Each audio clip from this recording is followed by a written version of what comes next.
हर बंदा आप हमेशा ड्युअलिटी ऑफ लाइट पे बात कर रहा था, क्योंकि नया नया ये प्रूव हो गया था कि जो वेव होते हैं वो सिर्फ अ, जितने भी लाइट के अंदर सिर्फ वेव कैरेक्टर नहीं है, और सिर्फ पार्टिकल कैरेक्टर भी नहीं है। ये चीज एकदम कंफर्म हो गई थी कि जो वेव है, जो लाइट है, वो वेव भी है और पार्टिकल भी है। तो उसका एक इंटरप्रिटेशन था और हर कोई उसमें इन्वॉल्व कर रहा था। उस वक्त बोर की थ्योरी आ चुकी थी और हाइड्रोजन पे काम कर चल रहा था। बट जैसा कि मैंने तुम्हें बताया था, बहुत सारे बेसिक प्रॉब्लम थे और लोग उस पर सवाल पूछ रहे थे कि भाई ये कैसे हो सकता है, ये कैसे हो सकता है, सब चल रहा था। तो उसी वक्त क्या हुआ, डी ब्रॉगी ने डी ब्रॉगी उस वक्त अपनी थीसिस कंप्लीट कर रहे थे। जब वो थीसिस कंप्लीट कर रहे थे, थीसिस में क्या होता है कि आप कुछ भी पढ़ते हैं और आपको कुछ नया लगता है तो आप लिखते हैं। थीसिस का मतलब होता है कोई, आप कुछ नया लिखते हो, और आप जो नया लिखते हो वो आपके जो सीनियर जिसके अंदर में आप पीएचडी कर रहे होते हो उसको भेजना होता है। वो पढ़ता है, उसको लगता यस है सर। आपने कुछ नया लिखा है और उसको लगता है नया है, तो आपको अप्रूव करता है। तो डी ब्रॉगी ने दो चीजें की। उसने क्या किया, उसको लगा कि प्लांक की एक थ्योरी ऑलरेडी आ चुकी है। प्लांक कहता है कि E equal to H C by lambda, yes sir. यानी एनर्जी पैकेट्स और बंडल्स में रिलीज होते हैं, और यस हर सर। पैकेट की energy H C by lambda के इक्वल होती है। दूसरा, आइंस्टाइन ने थ्योरी दिया था कि E equal to M C square. Equation number 2। Yes sir.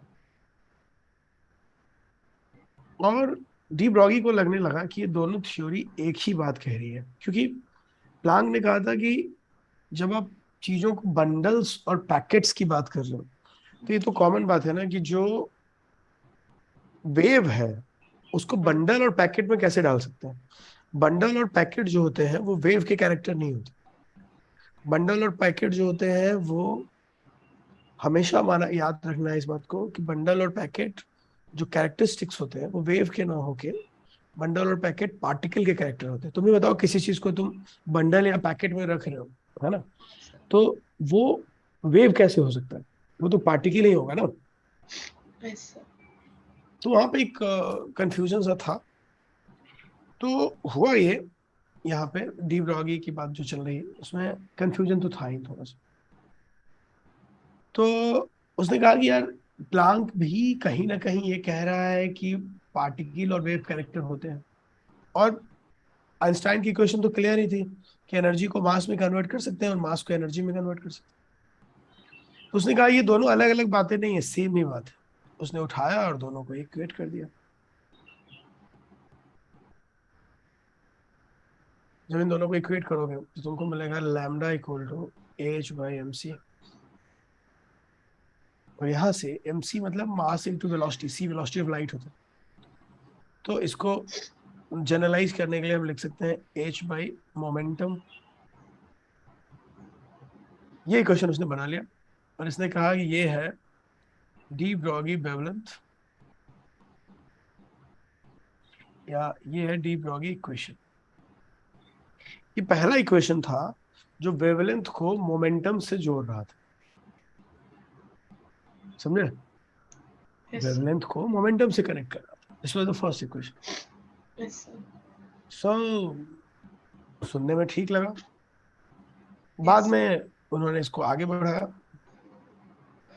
अब उन्होंने कहा कि सिर्फ अब इलेक्ट्रॉन जो था, उस वक्त उनको लगा, बाद में आइंस्टाइन ने अप्रूव किया इसको, अब इलेक्ट्रॉन जो होता है वो कहीं ना कहीं प्लानिटरी मोशन को शो करता है। तो अगर ये बात एच बाई पी वाली बात, इसको थोड़ा सा कनेक्ट करने की उसने कोशिश की कि अगर ये बात लाइट के लिए है तो क्या इलेक्ट्रॉन के लिए हो सकता है। तो इसमें क्या हुआ कि नेल्स बोर ने पहले, कुछ दिन पहले नेल्स बोर ने एक इक्वेशन दिया था, M V R equal to N H by two, याद है। Yes sir. एमवी, हाँ। लेकिन नेल बोर को ये पता ही नहीं था कि ये आता कहाँ से है। उसने दिया जरूर था, लेकिन yes sir. He doesn't know कि इसको आता कैसे है, कहाँ से इसने आता तो है, कुछ भी नहीं। रैंडमली बोल दिया क्या? हाँ, उसने मैथमेटिकली बोल दिया। ऐसा कैसे? कई बार होता है मैथमेटिकली आप कुछ आपको लगता है सही है कैलकुलेशन, लेकिन बिना प्रूव किए लोग उसकी बात सुने भी कैसे? अरे उस जमाने में सब चलता था और वो खुद ही परेशान था बोर कि भाई क्या करें किससे बात करें। तो बोर को कुछ दिन तक तो समझ ही नहीं आया कि भाई मैं क्या, उसने आंसर तो उसको आ चुका था, बोर का पहले से रिकॉर्ड था, वो बंदा ऐसा था कि आंसर हमेशा आ जाता था उसका। तुम्हारे क्लास में भी ऐसे बच्चे होते होंगे, हाँ। लॉजिक नहीं है बट उनके आंसर आ जाते थे। उसको लॉजिक नहीं पता था, वो परेशान रहता था कि कोई मुझे बता दे कि ये कैसे पॉसिबल।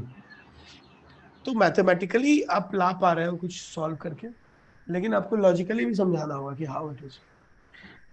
तो ये इसका जवाब बोर के पास नहीं था, लेकिन डी ब्रॉगी की इस थ्योरी से इसका आंसर भी आ गया। कैसे देखो, डी ब्रॉगी ने क्या किया, उसने सोचा कि अगर ये इलेक्ट्रॉन में भी डुअल कैरेक्टर तब तो कैसे होगा। मान लो इलेक्ट्रॉन में डुअल कैरेक्टर, तो ये देखो ये सरकमफ्रेंस है, और इलेक्ट्रॉन अगर इसको वेव की तरह चलेगा इसमें, तो वेव कैसे चलता है, ऐसे ऐसा। वेव तो ऐसे ही चलता है। तो अगर इलेक्ट्रॉन एक वेव है तो ये पूरे डिस्टेंस को वेव की तरह चलेगा, और अगर वेव की तरफ चला तो वेव तो ऐसे ही चलता है ना। तो कहने का मतलब ये हुआ कि धीरे धीरे रियलाइज उसको ये होने लगा कि अगर टोटल डिस्टेंस 2πr है और इलेक्ट्रॉन ने उस डिस्टेंस को किसी वेव ऐसा। की तरह कवर किया, तो अगर ये मान लो टोटल 2πr है, ऐसा। अगर अगर इसे वेव कवर कर रहा है तो वेव इसको, वेव तो ऐसे ही चलते हैं ना, ट्रफ और क्रेस्ट में ऐसे। हाँ सर। तो इस पूरे डिस्टेंस को क्या करेगा, 2πr को वो बहुत सारे वेवलेंथ में बांट देगा।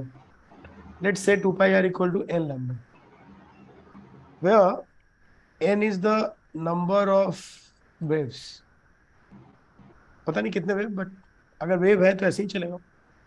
Where r is the radius of orbit.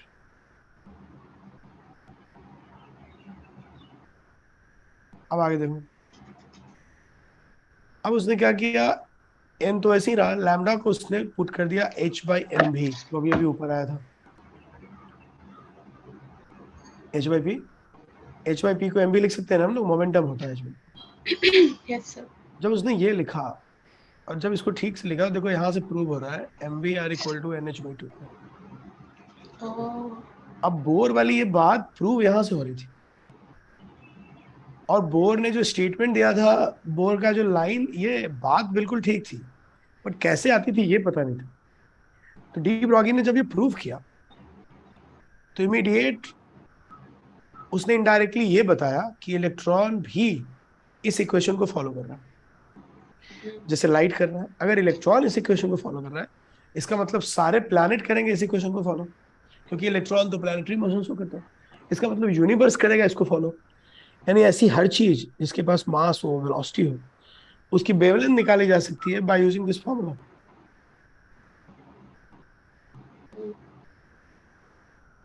इसलिए इसका नाम रखा गया de Broglie, hypothesis. De Broglie equation for matter. जितनी मैटर है, कोई भी हो सकता है। तुमको इस क्वेश्चन में मिलेगा टेनिस बॉल की वेवलेंथ निकालो, ट्रेन का वेवलेंथ निकालो, तुम किसी का भी निकाल सकते हो। तुमको बस ये समझना है कि ये पहली थ्योरी थी जो इलेक्ट्रॉन के अंदर डुअल कैरेक्टर लेके आई थी। तो क्वेश्चन सॉल्व करने के लिए क्या क्या मिल गया, एक इक्वेशन ये मिला जो तुम्हारे बहुत काम का है। अब यहाँ पे एक सर और ये गड़बड़ था, फार्मूला है क्या? बहुत काम का है। देखो M R oh. Equal to आ गया NH/2 पे। अब एक गड़बड़ था कि बोर ने जो एन दिया था ना, वो नंबर ऑफ शेल होता था, और हमने जो ऊपर एन लिया है वो नंबर ऑफ वेव है। इसका मतलब ये हुआ कि नंबर ऑफ शेल और नंबर ऑफ वेव दोनों सेम ही होंगे। इसका एक बड़ा स्टेटमेंट ये निकलता है कि हर वेव में एक सेल में एक ही वेव होते होंगे, मतलब पहले वाले सेल में छोटा होता है पहला सेल ना, तो एक ही वेव में कंप्लीट हो जाता होगा। दूसरे सेल में दो वेव होते होंगे, तीसरे सेल में तीन वेव होते होंगे, और चौथे सेल में चार वेव होते होंगे। इसका मतलब नंबर ऑफ शेल और नंबर ऑफ वेव एक ही चीज। और ये समझ में भी आता है कि जितना बड़ा शेल, उसको कवर करने के लिए उतने ज्यादा वेव की जरूरत पड़ेगी। Yes sir. तो जब कभी रेडियस और वेवलेंथ में कोई रिलेशन कभी भी कोई पूछे, this is the only formula जो यूज होगा। यहाँ पे रेडियस का फॉर्मूला तुम लगा सकते हो r0 m²/z। हाँ सर। तो डायरेक्ट इनडायरेक्ट बहुत सारे सवाल इससे आते हैं। इसके अलावा काइनेटिक एनर्जी इक्वल टू होता है ½ m²। इस लॉजिक से हाँ sir. Kinetic energy equal to ½ m² होता है ना। हाँ सो 2k इक्वल टू m², हाँ। और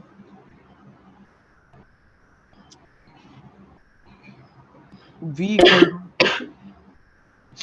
2ke। Upon m। हाँ अब लैम्डा इक्वल टू h/mv के जगह पे, v के जगह पे ये पुट कर लो। हाँ। तो 2m ke। अंदर जाएगा हाँ तो ये जो m है अंदर जाके m² हो जाएगा। तो m कट जाएगा तो ऊपर आ जाएगा के। तो देखो एक फॉर्मूला बन रहा है। क्या फॉर्मूला बन रहा है? लैम्डा इक्वल टू h/√2m के। Yes sir. यानी काइनेटिक एनर्जी और वेवलेंथ में सीधा रिलेशन। अगर और इसको सिंप्लीफाई कर सकते, अगर क्वेश्चन में कोई सीधा वोल्टेज लिखा हो या एनर्जी कभी वोल्टेज में दिया हो, यस सर। तो सीधा फॉर्मूला भी बनता है। यहाँ पे जो भी है उसको वोल्टेज में ले लेना, एच वेच की जरूरत ही नहीं होगी।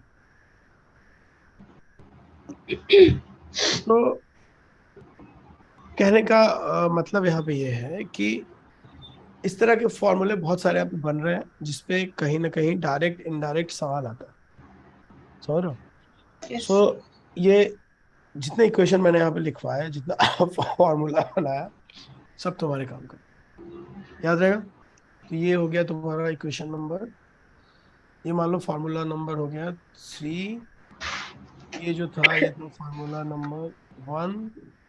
ये जो है ये है फार्मूला नंबर 2। ठीक है।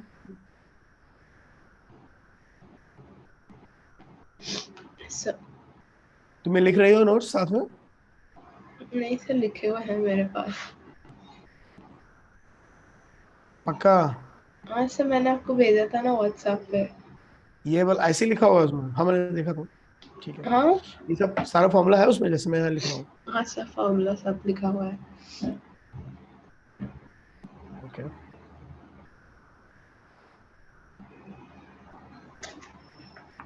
एक सेकंड सर, मैं भेज देती हूँ।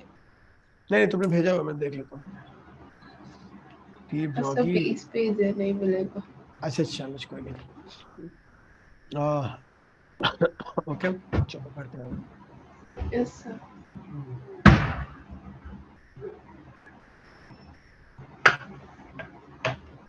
मैं क्वेश्चन भेज रहा हूँ, इस पे भी करना है। Okay sir.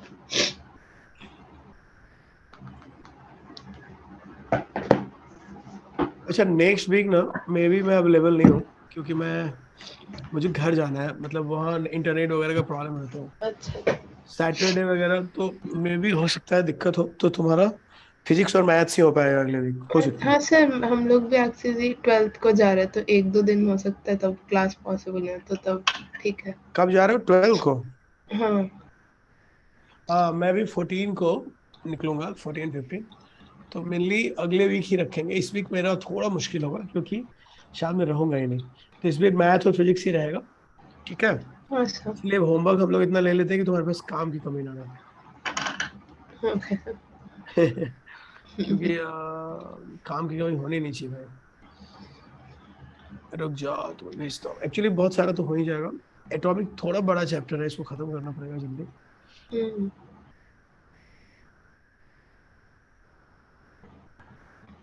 भेज रहे हैं तुम्हें।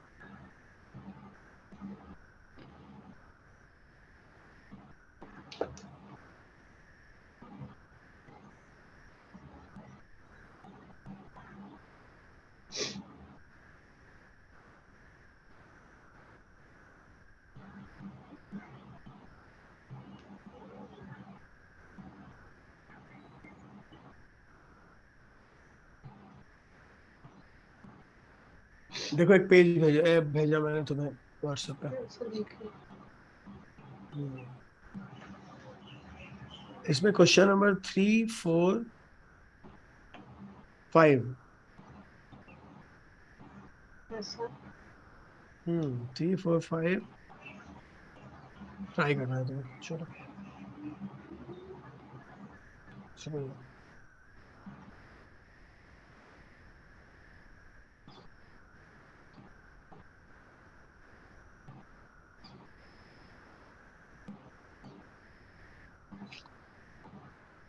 Okay sir. इसमें लेकिन 2πr = n λ वाला फॉर्मूला नहीं है।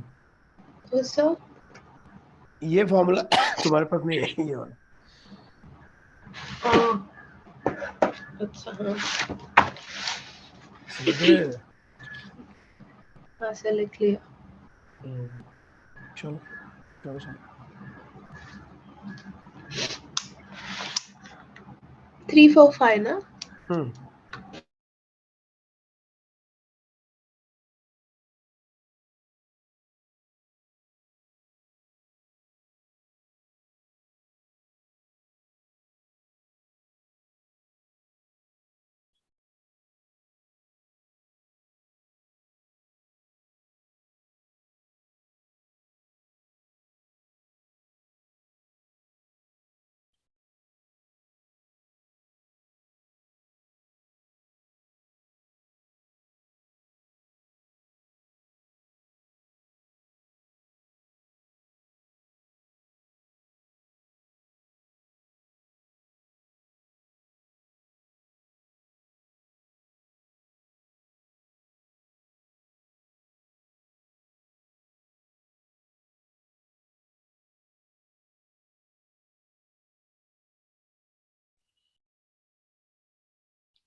हेलो एनम, आवाज आ रही है मेरी? हाँ सर। हाँ हम्म, सर। ठीक।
हो गया? नहीं एक मिनट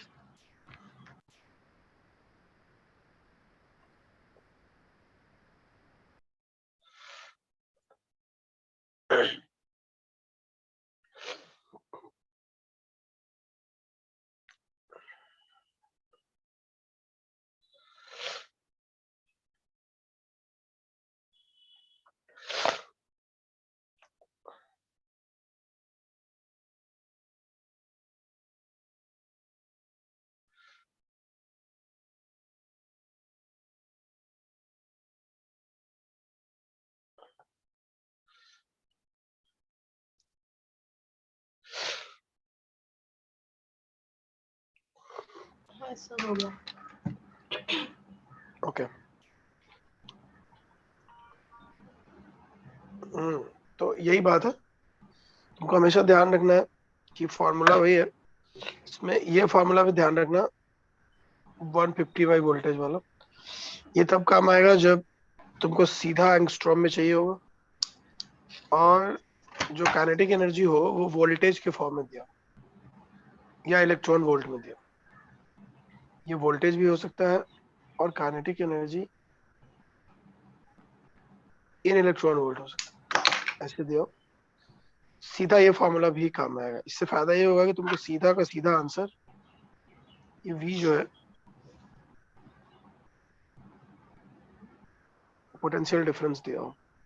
ओके आंसर क्या है लेकिन एक minute,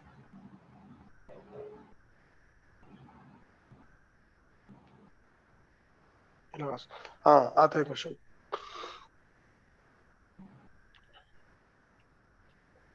If the de Broglie wavelength of electron क्या है revolving in second orbit of hydrogen is x, ये सवाल है। तो द रेडियस ऑफ, फॉर्मूला वही है अभी बताया था 2 पाई r हाँ नहीं सिर्फ इक्वल खाली टू, आंसर बता दे पता नहीं सॉल्व करेंगे तो पता चलेगा। ठीक है तो कितना होगा, सेकेंड बोर ऑर्बिट है तो n की वैल्यू 2 लैम्डा और उन्होंने लैम्डा की वैल्यू दे रखी है x। हाँ x radius of that orbit, radius पूछ रहा हूँ।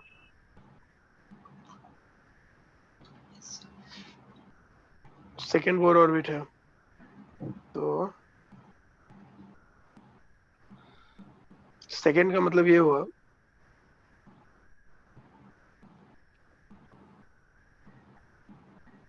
तुमसे सीधा सीधा वो रेडियस पूछ रहा।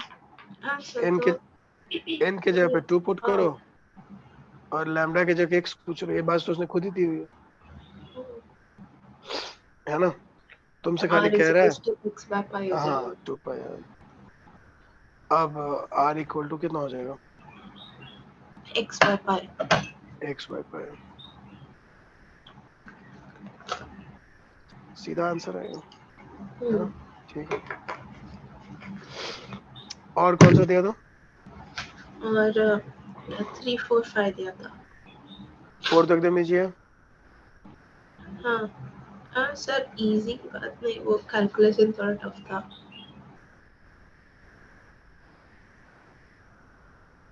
अच्छा okay, D ब्रॉगी wavelength associated with the third orbital helium atom is, okay. तो थर्ड बोर ऑर्बिट का रेडियस निकाला तुमने, हाँ सर निकाला कितना आया, sir 0.529 into 3 by 2 into 2 pi is equals to lambda m square by Z करके ना। हाँ ओके, और फिर उसको लैम्डा के सामने डाला। सर लेकिन पाई से भी मल्टीप्लाई किया मैंने क्योंकि उन्होंने पूरा आंसर पूछा है हाँ पाई से भी करना पड़ेगा, तो सही है, ऑलमोस्ट 5 एंगस्ट्रॉम आ रहा है देख ऑलमोस्ट लेता हूँ। ओके 5.5 आ रहा है हाँ ठीक है, क्लोज। ओके ठीक है, और कौन सा दिया था, और ये fifth D Broglie equation applies तो आंसर क्या होगा फिफ्थ का? फिफ्थ का आंसर सेकंड, यानी एक सेकंड, फर्स्ट खाली इलेक्ट्रॉन। अरे सी होगा, सबके लिए हाँ, होगा, अभी तो लिखा है ऑल द मटेरियल्स। ऐसा क्या? अरे सबके लिए होगा, all the materials object in okay. Motion. इसके पास भी मास है, जिसके पास भी वेलोसिटी है, उसका तो निकाल सकते हो, खत्म, ध्यान रखो उसका, ठीक है, यस सर। चलो डन। सो डी ब्रॉगी ने यहाँ से एक नया रास्ता खोल दिया सबके लिए। वो रास्ता था वेव का। अब सबको पता चल गया कि इलेक्ट्रॉन सिर्फ पार्टिकल नहीं, वेव भी है। और इलेक्ट्रॉन अगर वेव भी है तो प्रॉब्लमेटिक है, क्योंकि पहले बोर इसको सिर्फ पार्टिकल की तरह ट्रीट कर रहा था, है ना। यस। तो इसके बाद डी ब्रॉगी के बाद रास्ता आगे बढ़ गया, और अगले जो साइंटिस्ट थे हाइजेनबर्ग, यस सर। उन्होंने इस बात को और आगे बढ़ा।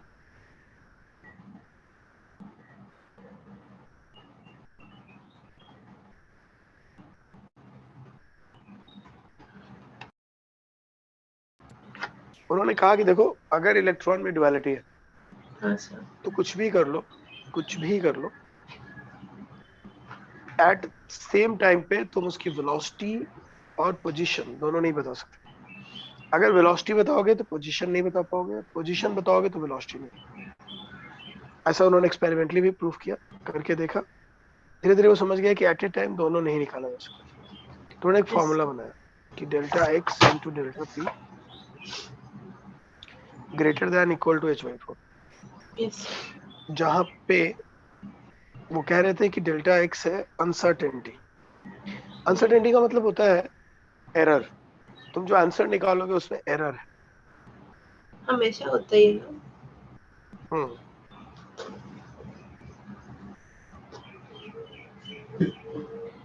इसको बोलते हैं अनसर्टेनिटी इन पोजीशन। और ये है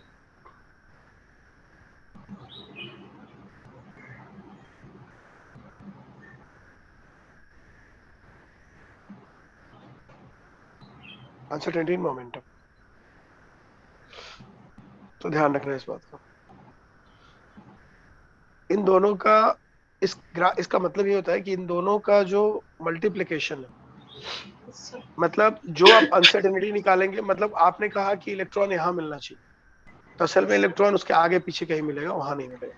हाँ हाँ। आपने कहा पोजीशन यहाँ मिलना चाहिए, मोमेंटम इतना होना चाहिए, तो आंसर मोमेंटम का उतना ना होगा, थोड़ा आगे पीछे हो। तो आप जो आंसर बता रहे हैं और असल में जो आंसर है, उसके उसमें एरर है। और एरर का जो मल्टीप्लिकेशन है वो कम से कम एच वाई फोर पाई, इससे ज्यादा हो सकता है, कम नहीं हो सकता। मतलब कुछ भी कर लो, इन दोनों के एरर का मल्टीप्लिकेशन कम से कम एच वाई फोर पाई हो। मतलब सॉल्व करते वक्त तुम इसको इक्वेट कर सकते हो। Yes sir.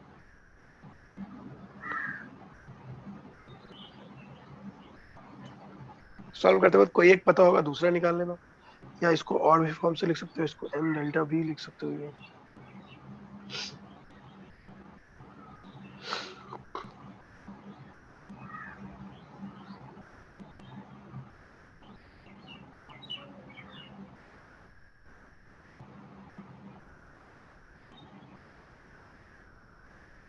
ये भी हो सकता है। इसमें से एक का पता हो, दूसरे का निकाल लो। ये पता होगा, ये निकाल लो, ये पता होगा, ये निकाल लो। समझ रहे हो? Yes sir. यानी कहीं ना कहीं अब हम ये बोल ही नहीं सकते कि इलेक्ट्रॉन थर्ड सेल में है। जैसे ही बोलोगे थर्ड सेल में है, हाइजेनबर्ग क्या आएगा, कैसे पता? तुम ऐसे कैसे श्योर हो कि थर्ड ही सेल में होगा? ये कैसे होगा? मतलब तुम 100% कंफर्म नहीं बोल सकते कि हाइड्रोजन फोर्थ सेल में है या थर्ड सेल में है, क्योंकि इलेक्ट्रॉन में डुअल कैरेक्टर। हाइजेनबर्ग के आने के बाद प्रॉब्लम और बढ़ गया। खैर, डी ब्रॉगी की बात को ही हाइजेनबर्ग ने आगे बढ़ा, और जहां जहां डी ब्रॉगी थ्योरी आती है उसके साथ हाइजेनबर्ग भी आता है। ध्यान रखना, चाहे कुछ भी कर लो, अनसर्टेनिटी किसी की भी जीरो नहीं हो सकती। कि अगर किसी की भी अनसर्टेनिटी जीरो हुई तो दूसरे की अनसर्टेनिटी इनफाइनाइट हो गई, हाँ जो प्रैक्टिकली पॉसिबल नहीं। इसलिए कुछ ना कुछ अनसर्टेनिटी रहेगा, yes sir. आप उसको जीरो नहीं कर सकते। ध्यान रखना उसका। सो हाइजेनबर्ग के बाद यूं समझ लो कि धीरे धीरे करके चीजें और गड़बड़ होना शुरू हो गई, क्योंकि दो सिचुएशन में इंसान कंफ्यूज नहीं होता, एक जब उसको सब पता हो और एक जब उसको कम मतलब बिल्कुल पता ना हो। अभी क्या हालत है, अभी क्या था, सबको थोड़ा थोड़ा पता था और पहले जो पता था सब ब्लर हो चुका। Yes sir. तो लोगों का कॉन्फिडेंस डाउन हो गया कि ये क्या है यार, दुनिया बना एटम से, एटम के अंदर इलेक्ट्रॉन, और इलेक्ट्रॉन कहाँ है हमको पता ही नहीं। ये क्या बात। तो ये बड़ा कंफ्यूजन वाली सिचुएशन थी, लोगों को भरोसा ही नहीं था कि ऐसे भी हो सकता है, ये क्या हो रहा है यार, मतलब बहुत कंफ्यूजन बढ़ गया। और इस कंफ्यूजन को बहुत ज्यादा बढ़ा दिया गया जब Yes sir. हाइजेनबर्ग थ्योरी आई। हाइजेनबर्ग ने इस काम को काफी आगे बढ़ाया। हाइजेनबर्ग कुछ सुनने को ही तैयार नहीं था, उसको लगता था कि बोर की पूरी थ्योरी एकदम बकवास है। वो तो रेडियस का फॉर्मूला निकाल रहा है, वेलोसिटी का फॉर्मूला निकाल रहा है, कैसे निकाल ये सकता है दोनों फॉर्मूला। सेम टाइम में आए थे कि अलग अलग टाइम में? सब सेम टाइम में थे, ये सब ओह लोग आसपास के थे, मतलब 5-10 साल वाला फर्क था, 15 साल का फर्क। अच्छा मतलब बोर जिंदा था तब, अच्छा रदरफोर्ड भी जिंदा था, ओह और हाइजेनबर्ग यंग साइंटिस्ट था, नए नए आए थे। आइंस्टाइन उस वक्त बहुत पावरफुल थे। और हाइजेनबर्ग का सब बहुत मजाक उड़ाते थे कि ये क्या पागल वाली बातें कर रहा है, लेकिन बात सही थी तो कितना ही मजाक उड़ा लो। वो कंजर्वेटिव था क्या? बोर मजाक नहीं उड़ाता था, मजाक आइंस्टाइन उड़ाता था, क्योंकि अच्छा बोर आइंस्टाइन का चेला था। हर ओह बात बोर जाके आइंस्टाइन से पूछता था, बट बोर ईमानदार था। एक बार ऐसा हुआ था कि हम्म हाइजेनबर्ग किसी थ्योरी का आइंस्टाइन ने बहुत मजाक उड़ाया था, हम्म और सबके सामने उसने प्रूव कर दिया था कि हम्म ये थ्योरी बकवास है, और हाइजेनबर्ग भी मान गया था, क्योंकि अब टीचर है टाइप का बंदा है और जबरदस्ती कुछ कहवा रहा है तो मानना ही पड़ेगा। लेकिन बोर वहीं बैठा था, बोर को की कैलकुलेशन बहुत अच्छी थी, वो हाँ, ध्यान से देख रहा था, उसको लगा यार ये हाइजेनबर्ग कह तो सही रहा। तो उसने रात भर कैलकुलेशन किया, अगले दिन आइंस्टाइन को पकड़ा और उसने उसकी कैलकुलेशन मिस्टेक्स बताई। और एक बहुत मशहूर लाइन है, पॉपुलर लाइन है, जो हाइजेनबर्ग को आइंस्टाइन ने कहा था। अच्छा उसने कहा था, mister Heisenberg, God doesn't play dice. God doesn't मतलब प्ले डाइस मतलब भगवान ना चीजें दुनिया में सिक्का उछाल के डिसाइड नहीं करते कि यहाँ पे मिलेगा और यहाँ नहीं मिलेगा टाइप, जुआ नहीं खेलते वो। आप बोल रहे हो ना कि सब कुछ अनसर्टेन है, तो वो कह रहा था कि अनसर्टेन नहीं हो सकता, भगवान की बनाई हुई हर चीज क्या है, सर्टेन है। सर्टेन ये जो आप बोल रहे हो बहुत ही बकवास बोल। हाँ सर लेकिन तो सर्टेन तो हो गए ना, हमको पता नहीं है वो। नहीं नहीं, बिल्कुल सर्टेन नहीं है इलेक्ट्रॉन। आप उस समय वही कह रहा था ना कि इलेक्ट्रॉन में डुअल बिहेवियर, तो तुम जो भी बताओगे कि इलेक्ट्रॉन यहाँ मिलेगा, एक्चुअली में वहां नहीं मिलेगा। हाँ सर हम तुम्हारे नहीं बता आंसर सकते बट कोई तो ऐसा पॉइंट है ना जो है। नहीं, कोई पॉइंट ऐसा नहीं है, क्योंकि एवरीथिंग इज रिलेटिव। दुनिया में कुछ हाँ भी सर्टेन नहीं है, सब कुछ तो हम देखते हैं ना अपनी आंखों से। मान लो तुम्हारे लिए जो सर्टेन है, हम जहाँ बैठे हैं तुम्हारे सामने जो दिख रही चीज, वो तुम्हें लग रहा है वो सर्टेन है, लेकिन तुम उसी चीज को 2000 किलोमीटर पर आवर किसी एयरक्राफ्ट से देखो गुजरते हुए वहां से, तो क्या वैसी ही दिखेगी। नहीं सर। वो तुम्हारा सच है, जो तुम्हें दिख रहा है तुम्हारे लिए सर्टेन है, तुम्हारे लिए सच है, लेकिन देखने वाला कहाँ से देख रहा है वो भी इम्पोर्टेंट। तो इस यूनिवर्स में ना कुछ भी सत्य नहीं है, कंप्लीट ट्रू नहीं है, एवरीथिंग इज रिलेटिव। तुम्हारे रिलेटिव, तुम्हारे हिसाब से वो सत्य है, तुम्हें वो ठीक लग रहा है, और किसी और के हिसाब से कुछ और है, सबका हाँ अपना लेकिन ट्रू है। एक तो यूनिवर्सल ट्रूथ तो है ही ना, नहीं है, कुछ नहीं जो यूनिवर्सल हम true, there is believe no. करें वो डिफरेंट है। यही तो अजीब है दुनिया।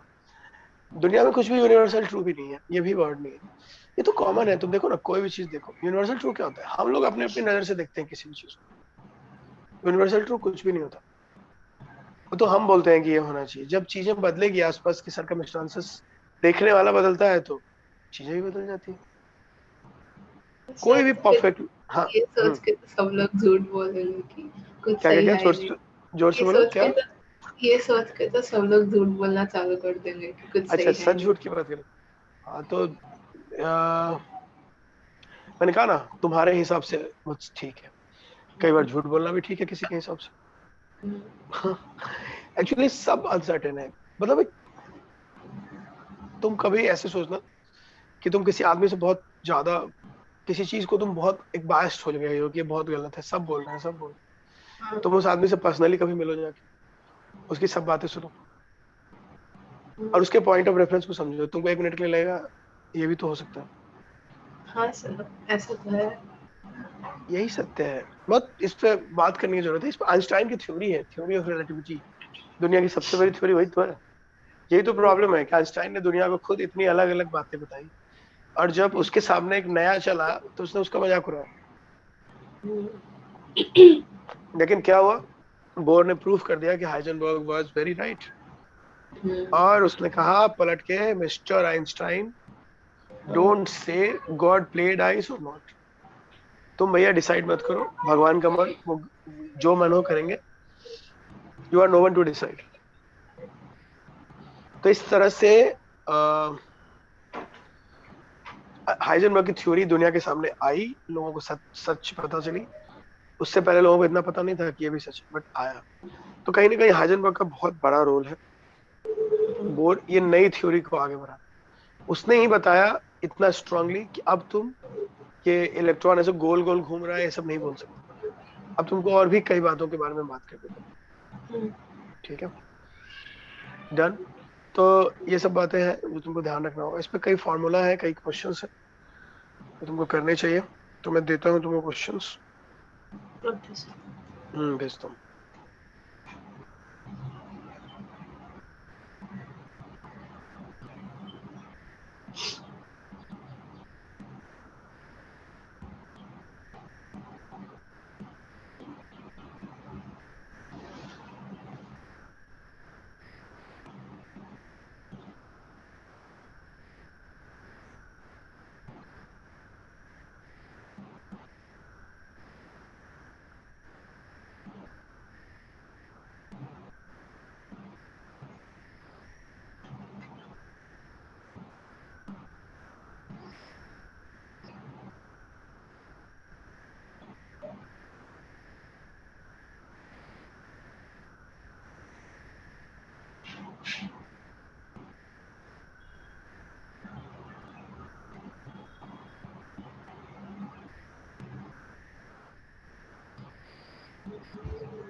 एक क्वेश्चन लिखो। If uncertainty in position of electron, हाँ सर। इफ लिखवा रहा हूँ, if uncertainty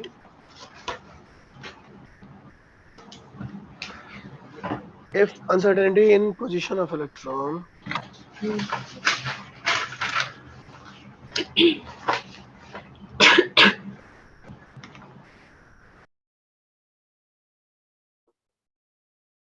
position of an electron same as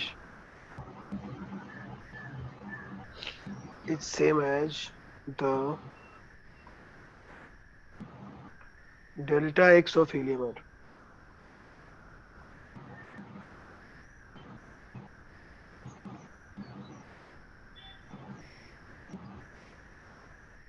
If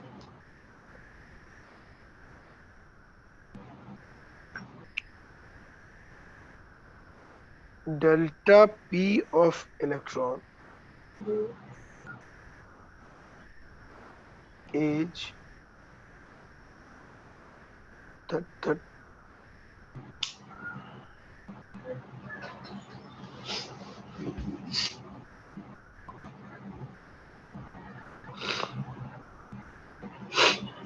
then find the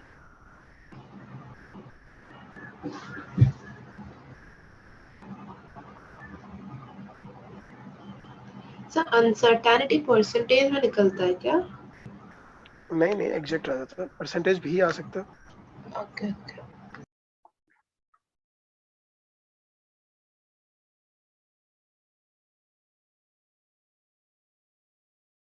then find the delta P. ये P है actually. And find the delta P.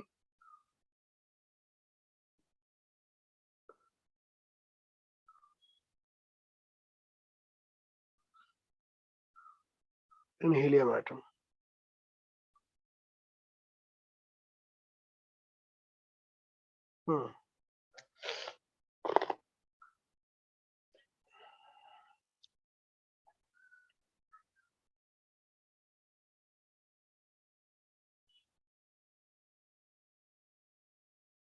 Yes, sir.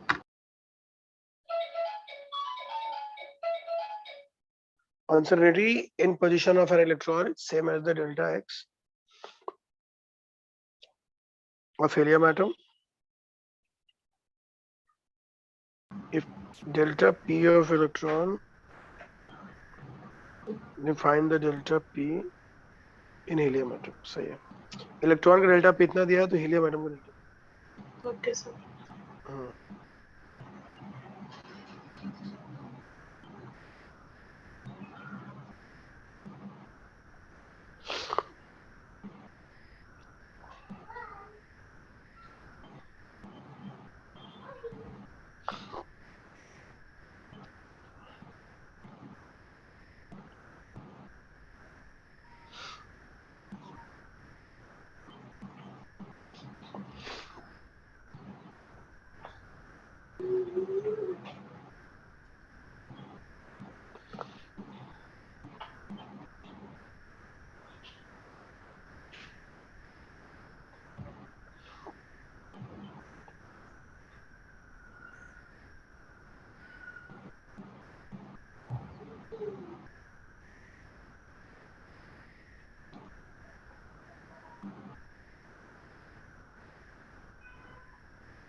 So इसमें H Planck's constant है ना?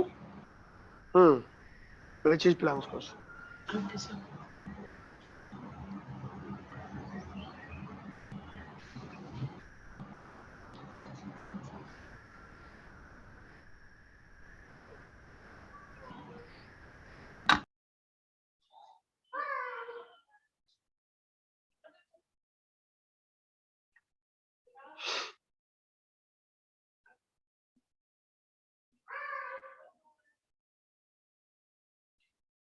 इतना मुश्किल नहीं है, देख के पता चल रहा है.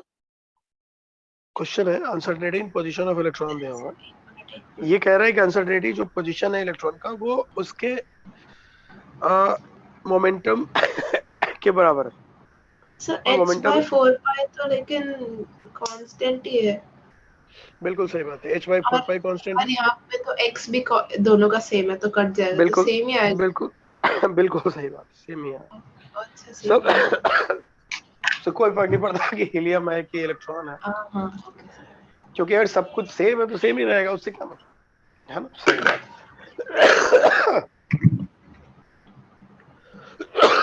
अरे यार बहुत भयानक तबीयत लोगों की खराब हो रही है. हाँ सर, वेदर.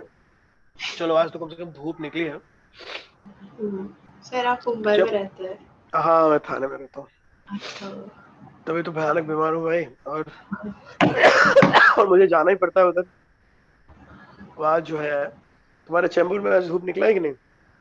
धूप आ रही. तुम तो वही रहते हो ना बीआरसी का जो हाँ वही जो टीस के पास. टीस. टाटा इंस्टीट्यूट. हाँ टाटा इंस्टीट्यूट वाला जो. हाँ.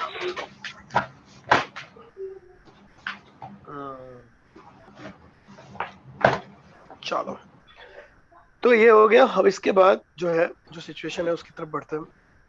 Yes. अब अगर ध्यान दिया जाए तो देखो यहाँ से ही प्रॉब्लम शुरू होगी देखा जाए तो, क्योंकि जब तक हमारे पास बोर तक थे, हाइजेनबर्ग के आने के बाद वो प्रॉब्लम मैक्सिमम हो चुका. ज्यादातर लोग ये सोचने लगे कि भाई ये तो बहुत ही मुश्किल काम है. अब इलेक्ट्रॉन तो डुअल कैरेक्टर शो कर रहा है, पता नहीं कहाँ मिलेगा. तो अब चीजें आसान नहीं रह गई थी. अब लोगों को लगने लगा कि अब शायद हमें कुछ अलग सोचना पड़ेगा. और अब कैसे पता चलेगा इलेक्ट्रॉन के बारे में? मुझे लगता है सबसे मुश्किल टाइम यही था। लेकिन क्या होता है कि साइंटिस्ट का एक टाइम होता है। हाइजेनबर्ग और डी ब्रॉगी ने एक नई शुरुआत कर दी थी, बोर का टाइम खत्म हो गया था। अब लोग नई थ्योरी में बिलीव करने लगे थे। सबको लगता था कि कोई नई थ्योरी आएगी, फिर सारी प्रॉब्लम खत्म हो जाएगी। अब वो जो नई थ्योरी थी उसकी तरफ लोग बढ़ने लगे। नई थ्योरी की शुरुआत होती है जब स्क्रोडिंजर ने अपना एक मैथमेटिकल इक्वेशन दिया, इसका नाम था स्क्रोडिंजर वेव इक्वेशन, और जो उसका वेव मैकेनिकल थ्योरी था। Yes, sir. जब उसने अपनी थ्योरी दी तो उसने हाइजेनबर्ग की बात का पूरा ध्यान रखा, क्योंकि उसको पता था कि हाइजेनबर्ग सही कह रहा है, Yes, क्योंकि sir. हाइजेनबर्ग के बिना वो बात सच हो नहीं सकती थी। तो उसको समझ में आ गया कि हाइजेनबर्ग की बात को लेके चलना पड़ेगा। और सबसे मजेदार बात यह है कि इनमें से एटम के बारे में सबसे बड़ी बात यह है कि आज भी हम बहुत कंफर्म नहीं है कि जो चल रहा है वो सही, क्योंकि आज तक इंटरनेट पर भी एटम की कोई तस्वीर नहीं है। जो भी हम लोग पढ़ते हैं Yes, sir. वैसे ही है, अंधेरे रूम में से तुम, अंधेरा कमरा है और तुम अंदाजे से सोच रही हो कि ये वाली चीज टेबल है, ये वाली चीज चेयर है, ये वाली चीज बुक है, नहीं समझे? Yes, sir. वैसा ही कुछ। तो शुरुआत होती है इस वेव मैकेनिकल मॉडल की, जो सबसे पहले जिसने डिस्कशन किया है। वेव मैकेनिकल मॉडल में क्या था? अब एक बात तो क्लियर हो चुकी थी कि इलेक्ट्रॉन वेव है, उसमें वेव Yes. कैरेक्टर होता है। तो अब उसको एक कॉमन पार्टिकल की तरह ट्रीट नहीं किया जा सकता। तो यहाँ से शुरू हुआ कि अब इसको कैसे हम वेव की तरह ट्रीट करें। तो उस जमाने में वेव इक्वेशन फिजिक्स में आ चुका था, और फिजिक्स में वेव इक्वेशन जो आया था उसका फॉर्मूला था y इक्वल टू, कोई भी wave y equal to a sine डब्ल्यू टी के बराबर होता है। कोई भी वेव, या साइन या कॉस, कोई ना कोई एक फॉर्मूला लेता है। वेव क्या होता है तुम समझ रहे हो? जैसे देखो यहाँ पे दो स्ट्रिंग है, इस वाले स्ट्रक्चर में देखो, नोट्स वाले में दो स्ट्रिंग को बांधो और खींच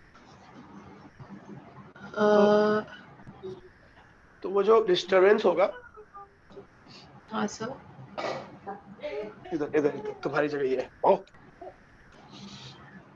समझ रहे हो? Sir. नहीं नहीं, तुमको नहीं बोला, तो बच्ची बदमाशी कर रही थी। जहाँ लैपटॉप होता है ना, वहीं पे जस्ट बैठ गई थी। और जैसे क्या होता है कि बच्चों में होता है ना, जहाँ पे लैपटॉप, वो जैसे तुम बैठते हो वैसे वो भी बैठेंगे। हाँ सर, मेरा भाई भी करता है। हाँ, तो ये जस्ट बैठी गई थी। अब जैसे वो कुछ छूने ही वाली थी कि मेरी नजर पड़ी उस पर। हाँ, तो ठीक है। तो यहाँ पे ए साइन डब्ल्यू टी, अपने को ये याद रखना है, कोई भी फंक्शन होगा कॉस या साइन, सर। ठीक है? ऐसा नहीं कोई एक, बट कॉस या साइन किसी एक को पकड़ेंगे। लेकिन इतना जरूर मानेंगे कि wave is the disturbance, always disturbance. जैसे मान लो एक स्ट्रिंग है, तुमने उसको खींचा तो पूरे में एक डिस्टरबेंस क्रिएट होगी, यस सर। समझ रहे हो? हाँ सर। और उसको तुम्हें कोई ना कोई एक फॉर्म में लेना होगा, साइन के फॉर्म में लेना होगा या कॉस के फॉर्म में। सही है? Yes sir. अब चलो बढ़ते हैं आगे। तो इस तरह से उसने बाद में धीरे धीरे करके उसकी पोजीशन को लेके उसने एक बनाया, अरे बाप रे। और इसने देखो एक गंदा सा इक्वेशन बनाया 3D में। उसने इलेक्ट्रॉन को लेके एक फंक्शन बनाया और उसका नाम रखा साई।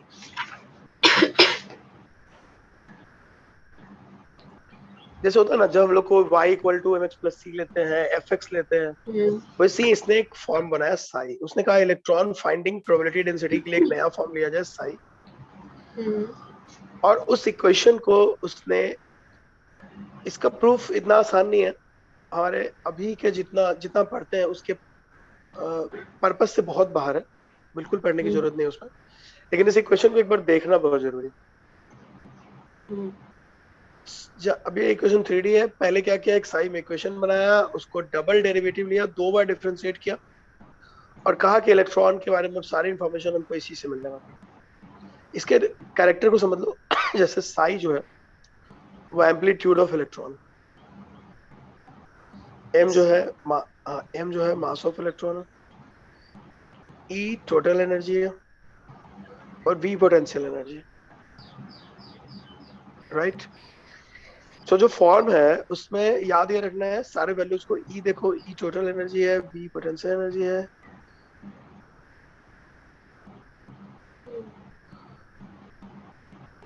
इसका नाम अलग से लिख सकते हो, इसका नाम है लैप्लेसियन ऑपरेटर। सर मेरे को इसको ये एक बार आप वो समझा सकते हैं क्या इसका थ्योरी? तो इसकी थ्योरी क्यों समझना चाहती हो? ये थ्योरी समझने का कोई फायदा नहीं है, हमारे स्कोप से बाहर है। हमको बस ये ध्यान रखना है कि ये गंदा सा इक्वेशन है 3D, और इसको कंप्यूटर की हेल्प से सॉल्व करते हैं और इसका आंसर आता है। और इसका जो सर आंसर लेकिन आता है, स्क्रोडिंजर एग्जैक्टली बोलना क्या चाहता है और ये लैप्लेशियन ऑपरेटर क्या है? कुछ नहीं। स्क्रोडिंजर ने मैथमेटिकली हाँ इलेक्ट्रॉन एग्जैक्टली कहाँ मिलेगा इस पे काम किया। तुम ऐसे सोचो जैसे मैं या तुम इलेक्ट्रॉन है, और हाँ हम पे कोई, हमें अपने ऊपर एक फंक्शन बनाना है कि हम कहाँ कहाँ जाएंगे। तो हमारा एक शेड्यूल बनाओ, एक ग्राफ बनेगा हमारा कि हम सुबह में यहाँ जाते हैं, दोपहर में वहां जाते हैं, रात में वहां जाते हैं, राइट। हाँ अब एक पर्टिकुलर टाइम पीरियड में 2 बजे से 3 बजे के बीच में एग्जैक्टली हम कहाँ रहेंगे, मान लो, ठीक है। तो एग्जैक्टली हम कहाँ रहेंगे 2 से 3 बजे के बीच में, एक प्रोबेबिलिटी हो सकती है ना कि हम 2 से 3 बजे के बीच में घर पे सो रहे होंगे, हर दिन ऐसा होता है। हाँ तो इस बात को लेकर एक ग्राफ बनाया जा सकता है, एक मैथमेटिकल इक्वेशन बनाया जा सकता है, जिसमें मैक्सिमम वैल्यू होगा कि भाई 2 से 3 बजे तक मैं घर में रहूंगा। बट जरूरी नहीं कि हर बार ऐसा हो। इसीलिए स्क्वाडिंजर ने कहा मैक्सिमम फाइंडिंग प्रोबेबिलिटी डेंसिटी। मजे की बात यह है कि इसमें एक्सपेरिमेंटेशन कुछ भी नहीं है, क्योंकि एटम तक पहुंचने की आज तक हमारी कोई कैपेसिटी नहीं है, हम पहुंच ही नहीं पाए। ये सब एक घर में बैठा हुआ आदमी थ्योरेटिकली मैथमेटिकल इक्वेशन बना रहा है और हम्म कंप्यूटर की मदद से या बहुत आंसर निकाल रहा है और बता रहा है कि यहाँ पे मिलने की पॉसिबिलिटी ज्यादा है। ऐसे सोचो तुमने एक 3D में इक्वेशन बनाया, अरे तुम क्वाड्रेटिक इक्वेशन बनाते हो ना, उसके आंसर्स आते हैं कि नहीं आते? आ, क्वाड्रेटिक इक्वेशन बनाते हो, क्यूबिक इक्वेशन बनाते हो, आंसर आते हैं ना। सर तो अगर वैसे इसे रियल हाँ, लाइफ में लगाए तो एक इंसान दो जगह पे कैसे एग्जिस्ट कर सकता है फिर? नहीं हो सकता ना। तो ये नहीं कह रहा है कि 2 जगह पे एग्जिस्ट करता है, ये कह रहा है कि मिलने की पॉसिबिलिटी हो सकता है कि उस दिन वहां ना आए। 100% गारंटी नहीं है। मैथमेटिकल इक्वेशन इशारा कर रहे हैं कि वहां मिलने की पॉसिबिलिटी है, ठीक है। जरूरी नहीं कि सर उस दिन वो वहां हो। मैंने एक शो देखा था ऐसा, इसलिए इसमें कुछ तो स्क्रोडिंजर हाँ के बताओ, बारे कौन में सा था। शो देखा, कौन सा शो देखा था, ये वाला डार्क? नहीं सर, आने में बताओ क्या था शो में। ऐसा आने में वो कुछ तो एक कोई तो इंसान है, वो लाइक एक जगह पे रहता है पर दूसरे दूसरे डायमेंशन में वो एग्जिस्ट नहीं करता, ऐसा कुछ तो था। हाँ एक्चुअली वो कुछ और है। वो तो लाइट को अगर तुम टाइम को चौथा डायमेंशन मानो तो फिर है। हम्म, अगर लाइट को हम फोर्थ डायमेंशन मान लें तो हो सकता है, और ये तो फैक्ट है। वो जो बोला है वो एक सोच है, वो जो मूवी तुमने देखा है वो एक थॉट है और एक सोच है। अगर लाइट को, अरे इस पे बहुत पिक्चर बनी है, एक दो थोड़ी बनी है, ये उसके बारे में नहीं है। ये हाँ देखो, ऐसा है कि जैसे हम जहां भी हैं अभी, लाइट को डायमेंशन नहीं मानते हम अपनी लाइफ। हम लोग क्या करते हैं, लाइट को अभी तक डायमेंशन की तरह ट्रीट करते हैं। लेकिन अगर उसको फोर्थ डायमेंशन की तरह ट्रीट करें, जैसे एक पिक्चर आई थी ना इंटरस्टेलर, देखा तुमने हम्म, नहीं इंटरस्टेलर? सर देखा? मैंने देखा, नहीं देखी। हाँ तो इंटरस्टेलर देखो तुम पहले। सबका बाप है, उसने सबसे ज्यादा काम किया है इस बात पे, किसी भी चीज पे। ये ओ, सब तो छोटा, बहुत काम किया है। उसके बाद डार्क में भी काफी कुछ दिमाग लगाया इन लोगों ने, जो एक शो था। लेकिन बहुत ज्यादा इस पे इलेक्ट्रॉन का कनेक्शन वहां से नहीं है, वो एक दूसरी बात कह रहा है। लेकिन ये वो जो बोल रहा है वो एक आधा सत्य है, हो सकता है कि ऐसा हो, हम्म, ठीक है। यहाँ वो नहीं सर है। यहाँ यहाँ हम क्या कर रहे हैं, हमको सर नहीं तो पता इलेक्ट्रॉन। उसमें, हाँ अच्छा, हाँ तो उस शो में पहले उन लोगों ने एक कैट ली थी और एक बॉक्स में कुछ तो पॉइजनस गैस उसका नाम डाल। है स्क्रोडिंजर कैट इक्वेशन, हाँ यस हाँ हाँ। करेक्ट। तो हाँ फिर वो पूछती है इज द कैट डेड और अलाइव? तो फिर उसका आंसर होता है कि अ, क्या होता है पता नहीं। उन्होंने क्या कहा था, कैट और लाइव, डेड और लाइव? हाँ जैसे नहीं हाँ अब मैं समझ गया। तुम स्क्वेडिंजर का जो ये पूरा इक्वेशन है वो सिर्फ ये है, एक मैथमेटिकल फॉर्म है। उसको ऐसे मूवीज में लोग डाल रहे हैं, बट इतना ज्यादा प्रैक्टिकलिटी नहीं दिखा सकते मूवीज में। कोई बहुत साइंटिफिक उनके पास बैकग्राउंड नहीं है इस बात को कहने का, क्योंकि स्क्वेडिंजर का जो पूरी इक्वेशन है वो कहीं ना कहीं इस बात पे बेस्ड है कि वो इलेक्ट्रॉन को डुअल कैरेक्टर में मान के चल रहा है। दूसरी बात ये है कि हाइजेनबर्ग, डी ब्रॉगी, स्क्वेडिंजर ये माइन्यूट पार्टिकल के लिए काम आते हैं जिनकी वेलोसिटी बहुत ज्यादा है, इलेक्ट्रॉन, प्रोटॉन, न्यूट्रॉन। हम लोग पे शायद उतना असर ना हो, राइट। लेकिन एक थॉट है, मतलब ऐसे जनरली मैं बोल नहीं सकता, बट साई में ऐसे सोचो ना, देखो इक्वेशन फंक्शन कैसे बनता है, पहले ये सोचो फंक्शन होता क्या। फंक्शन क्या होता है कि हम किसी चीज को ऑब्जर्व करते हैं और फिर एक उसके हिसाब से उसके डिफरेंट इनपुट्स के लिए उनके डिफरेंट आंसर्स आते हैं, और उसी को हम फंक्शन बोलते हैं ना, डोमेन एंड रेंज। तो एक पहले वो एक फंक्शन बनता है, लेकिन दिक्कत क्या होती है कि जब हम मैथमेटिकल फंक्शन बनाते हैं कई बार उसके आंसर्स अजीब आ जाते हैं। जैसे कई आंसर्स रियल होते हैं, कई आंसर इमेजिनरी होते हैं। अब या तो इलेक्ट्रॉन मिलेगा या तो नहीं मिलेगा, उसका आंसर नेगेटिव में तो नहीं हो सकता ना। तो जब स्क्वेडिंजर ने जब इक्वेशन बनाया था साई का, तो उसने इलेक्ट्रॉन की पोजीशन पे ही काम किया था कि कहाँ कहाँ इलेक्ट्रॉन मिल सकते। तो जहां पे उसने क्या किया, साई में एक इक्वेशन बनाया, मैथमेटिकली सॉल्व करता था साई की वैल्यू। जब साई की वैल्यू 90 से ऊपर आती थी, 90% से ऊपर, तो बोलता था यहाँ पे इलेक्ट्रॉन मिलने की पॉसिबिलिटी बहुत ज्यादा है, और उसी जगह का नाम रख दिया ऑर्बिटल। इतनी सी बात है बस।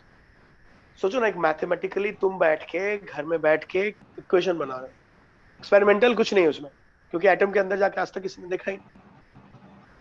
अगर मैं इलेक्ट्रॉन को एक वेव मानूं और एक इक्वेशन बना दूं मैथमेटिकली, और उसका आंसर्स ले आ रहा हूं मैं बहुत सारा, मुझको एक आंसर आ रहा है और मुझे पता चल रहा है कि यहाँ पे आंसर्स की जो वैल्यूज है वो मुझे इशारा कर रही है कि जैसे मैंने इनपुट डाले कि एक्स वाई जेड तीनों की वैल्यू डाल दी कि भाई इस पॉइंट पे इलेक्ट्रॉन मिलेगा क्या, तो इस वाले इक्वेशन में गया और एक्स वाई जेड की वैल्यू निकाल दी, मुझको आंसर आया।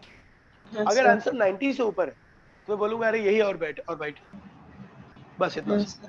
लेकिन 90 से ऊपर का मतलब 100% अभी भी नहीं है,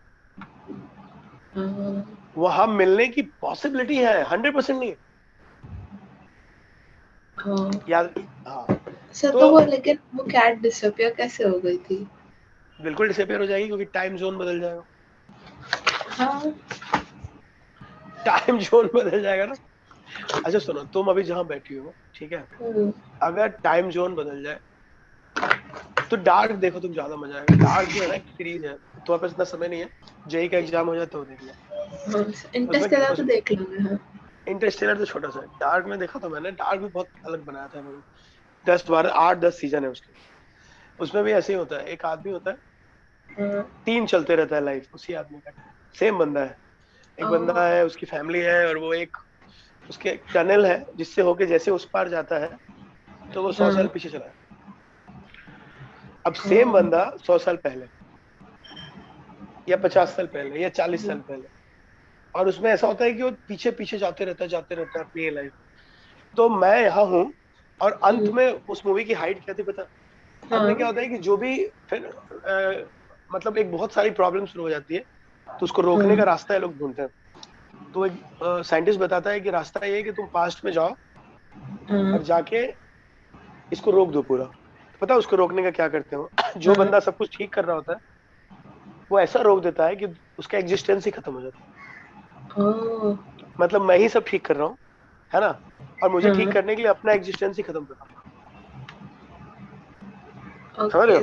मतलब लड़का लड़की में उसमें क्या होता है, वो बच्चा होता है, बेटा होता है जो सब कुछ करता है, कुछ ऐसा करते हैं वो लोग कि उस अपने अपने माँ बाप को मिलने ही नहीं देता है, पास्ट में जाके कुछ ऐसा जुगाड़ कर देता है, तो उनके मिलने के बाद ही सारे चेन ऑफ इंसिडेंट शुरू होते हैं, तो वो अपना ही एग्जिस्टेंस खत्म करके सब कुछ रोक देता है। तो अगर टाइम को एक डायमेंशन माना जाए, अगर आप दूसरे टाइम में जाते हो तो इस तो वक्त वो आप तो फिर टाइम मशीन वाली बात हो गई ना। कहीं ना कहीं उसी से जुड़ा है।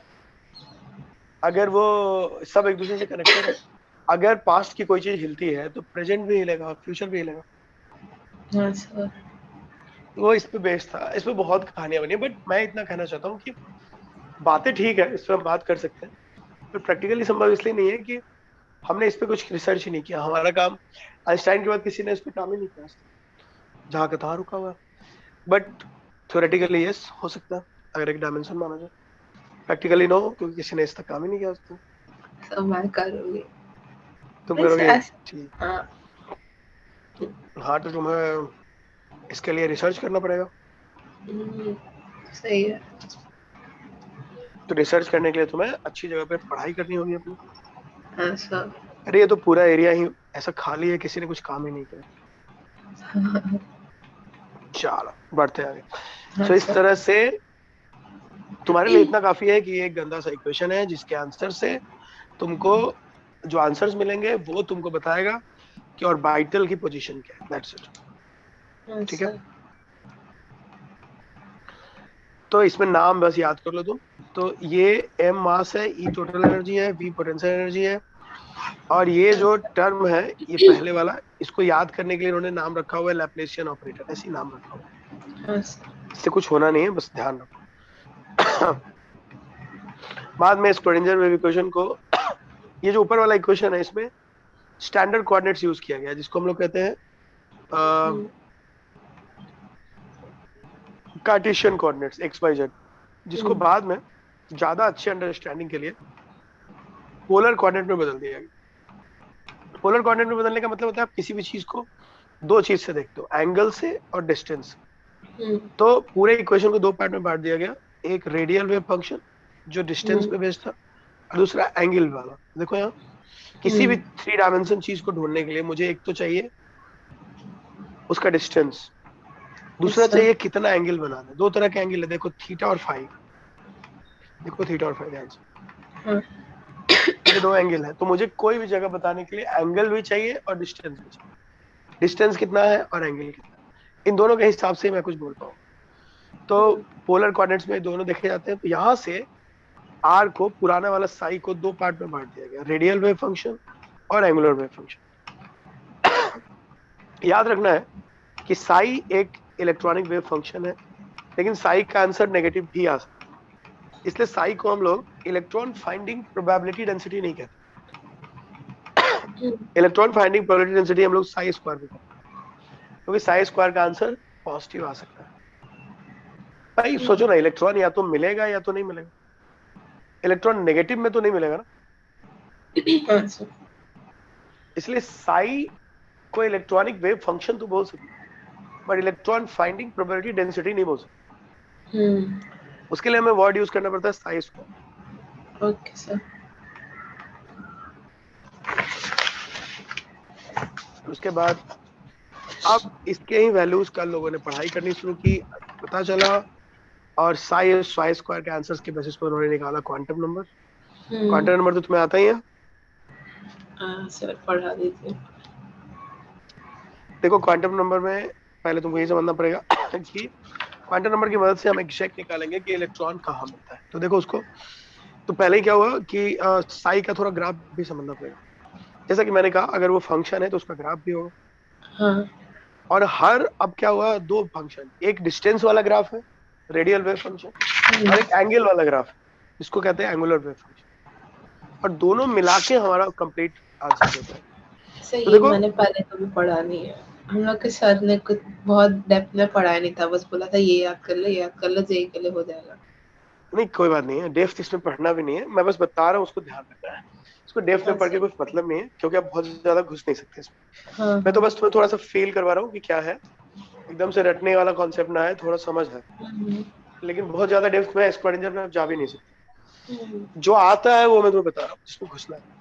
पहले तो ये ओके समझना सर। है कि एक इक्वेशन है, 3D का एक इक्वेशन है, और अगर ये 3D का एक इक्वेशन है तो 100% ग्राफ बनेगा। जब अच्छा। ग्राफ बनेगा तो ग्राफ के बेसिस पे सब तय होगा, सब फिक्स होगा। अब जब ग्राफ बनेगा तो उसका कैसे कैसे ग्राफ बनेंगे वो डिपेंड करेगा कि उसका फंक्शन क्या है, वेदर। देखो, अब यस। देखो अपने पास जितने ऑर्बिटल है, कौन कौन से ऑर्बिटल है, 1s 2s 2p, है ना। Yes sir. तो जो रेडियल वेव फंक्शन है वो हर ऑर्बिटल के लिए होगा,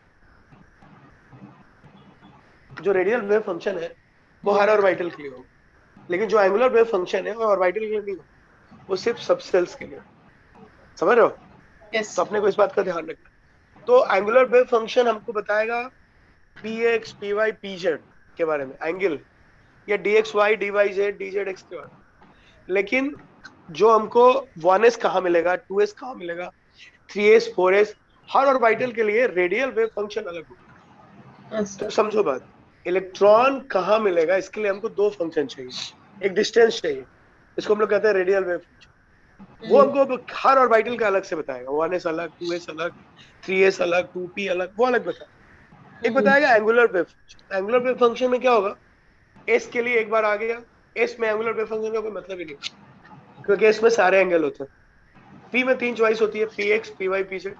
एक बार पी एक्स का बन गया तो हमेशा के लिए पी एक्स फिक्स होगा, सबके पी एक्स का एक ही होगा, सारे पी वाई का सेम ही होगा, सारे पी जेड का सेम ही होगा, चाहे वो 2 का पी हो या 3 का पी। वैसे डी में 5 ऑर्बिटल होते हैं, तुम्हें याद ही होगा, d x y d y z d z x. तो डी के 5 ऑर्बिटल का एंगुलर वेव फंक्शन एक बार आएगा, वो सबके लिए फिक्स होगा। यानी एंगुलर वेव फंक्शन जो है वो ऑर्बिटल, किसी भी ऑर्बिटल के लिए एक ही बार आएगा और अलग अलग जगह चेंज नहीं होगा। ऐसा नहीं होगा कि 2p का px का अलग इक्वेशन है और 3p के px का अलग इक्वेशन है, नो, सारे px का एक ही इक्वेशन। लेकिन डिस्टेंस वाइज 2p अलग है, 3p अलग है। इसलिए जब हम रेडियल वेव फंक्शन देंगे तो हमको अलग अलग ऑर्बिटल के अलग अलग फंक्शन लगाने, लेकिन एंगुलर वेव फंक्शन में हमको अलग अलग नहीं लिखना, एक बार आ गया वही चलो। अब मैं तुमको इक्वेशन दिखा रहा हूँ, इक्वेशन देख के घबराना नहीं है, एक्सपोनेंशियल फंक्शन का इक्वेशन। तुमने इतना तो पढ़ा ही होगा मैथ्स में कि एक्सपोनेंशियल फंक्शन का जो इक्वेशन होता है उसका कर्व हाइपरबोलिक और e to the power something वाला इक्वेशन है। तो देखो शुरू करते हैं। सबसे पहले देखो, तुम समझो कि जो साई स्क्वायर है वो है इलेक्ट्रॉन फाइंडिंग प्रोबेबिलिटी डेंसिटी। उसको जब हम मल्टीप्लाई करते हैं एक पर्टिकुलर वॉल्यूम से तो हमको exactly electron finding probability density मिल जाता है। ठीक है, अब देखो ध्यान दो, यहाँ पे देखो लिखा है, स्क्रीन दिख रहा है तुम्हें? साई क्या है, amplitude of wave, Sai square क्या है, प्रोबेबिलिटी डेंसिटी। इसका मतलब क्या होता है, it gives probability of finding an electron at a point और पर यूनिट वॉल्यूम। अब जब इलेक्ट्रॉन फाइंडिंग प्रोबेबिलिटी डेंसिटी किसी पर्टिकुलर वॉल्यूम से मल्टीप्लाई करोगे तो उस वॉल्यूम के लिए प्रोबेबिलिटी डेंसिटी नहीं आ जाएगी, एग्जैक्टली वॉल्यूम की प्रोबेबिलिटी नहीं आ जाएगी हमको। ये बताओ डेंसिटी क्या होता है, डेंसिटी यही होता है ना, पर यूनिट के लिए डिफाइन है। जब उसको मैं पर्टिकुलर वॉल्यूम से मल्टीप्लाई करूंगा तो मुझे एग्जैक्टली प्रोबेबिलिटी मिलेगी कि नहीं, बताओ ये। तो साई स्क्वायर की वैल्यू को जब डीवी से मल्टीप्लाई करेंगे पर्टिकुलर किसी वॉल्यूम से तो हमको प्रोबेबिलिटी मिल जाएगा। ठीक है, तो इस तरह से हमको एग्जैक्टली प्रोबेबिलिटी मिल जाएगा और हम इसी पे काम करने वाले हैं, एग्जैक्ट प्रोबेबिलिटी चाहिए। तो इसको याद नहीं रखना, बस ध्यान रखना है कि कुछ क्या है, एक बार देख लो बस। अब देखो हर ऑर्बिटल का अलग अलग बनने वाला है। जैसे ये जो पहला कर्व तुम्हारे सामने है ये 1s का है, देखो ग्राफ, ये देखो इक्वेशन देखो 1s का, देखो दिखा तुम्हें 1s का, ये 1s का एक रेडियल वेव इक्वेशन का formula 2 into 1 by a0 e to the power minus sigma by 2 where sigma is 2r by na0। मतलब ये हुआ कि ये एक एक्सपोनेंशियल फंक्शन है और इसके डिफरेंट डिफरेंट आंसर्स हो सकते हैं और इसके बेसिस पे पता चल रहा है कि इलेक्ट्रॉन पर्टिकुलर उस एरिया में, 1s क्या है, 1s एक जोन है जहां पे इलेक्ट्रॉन मिलने की पॉसिबिलिटी है। 1s क्या है, पहले सेल के अंदर कोई एक जगह है जहां इलेक्ट्रॉन मिलता है ना। अब उस 1s में इलेक्ट्रॉन कहाँ ज्यादा मिलेगा कहाँ कम मिलेगा वो फिक्स ये ग्राफ करेगा। यानी न्यूक्लियस के पास इलेक्ट्रॉन मिलने की पॉसिबिलिटी बहुत ज्यादा है और जैसे जैसे हम दूर जा रहे हैं धीरे धीरे पॉसिबिलिटी कम हो रही है। देख पा रहे हो? थोड़ा कंफ्यूजन हो गया। देखो ऐसे इसको याद करो, इतनी सारी चीजें देख के। नहीं देखो मतलब ये इतना ज्यादा जाना नहीं इसमें ऐसे समझो। देखो जैसे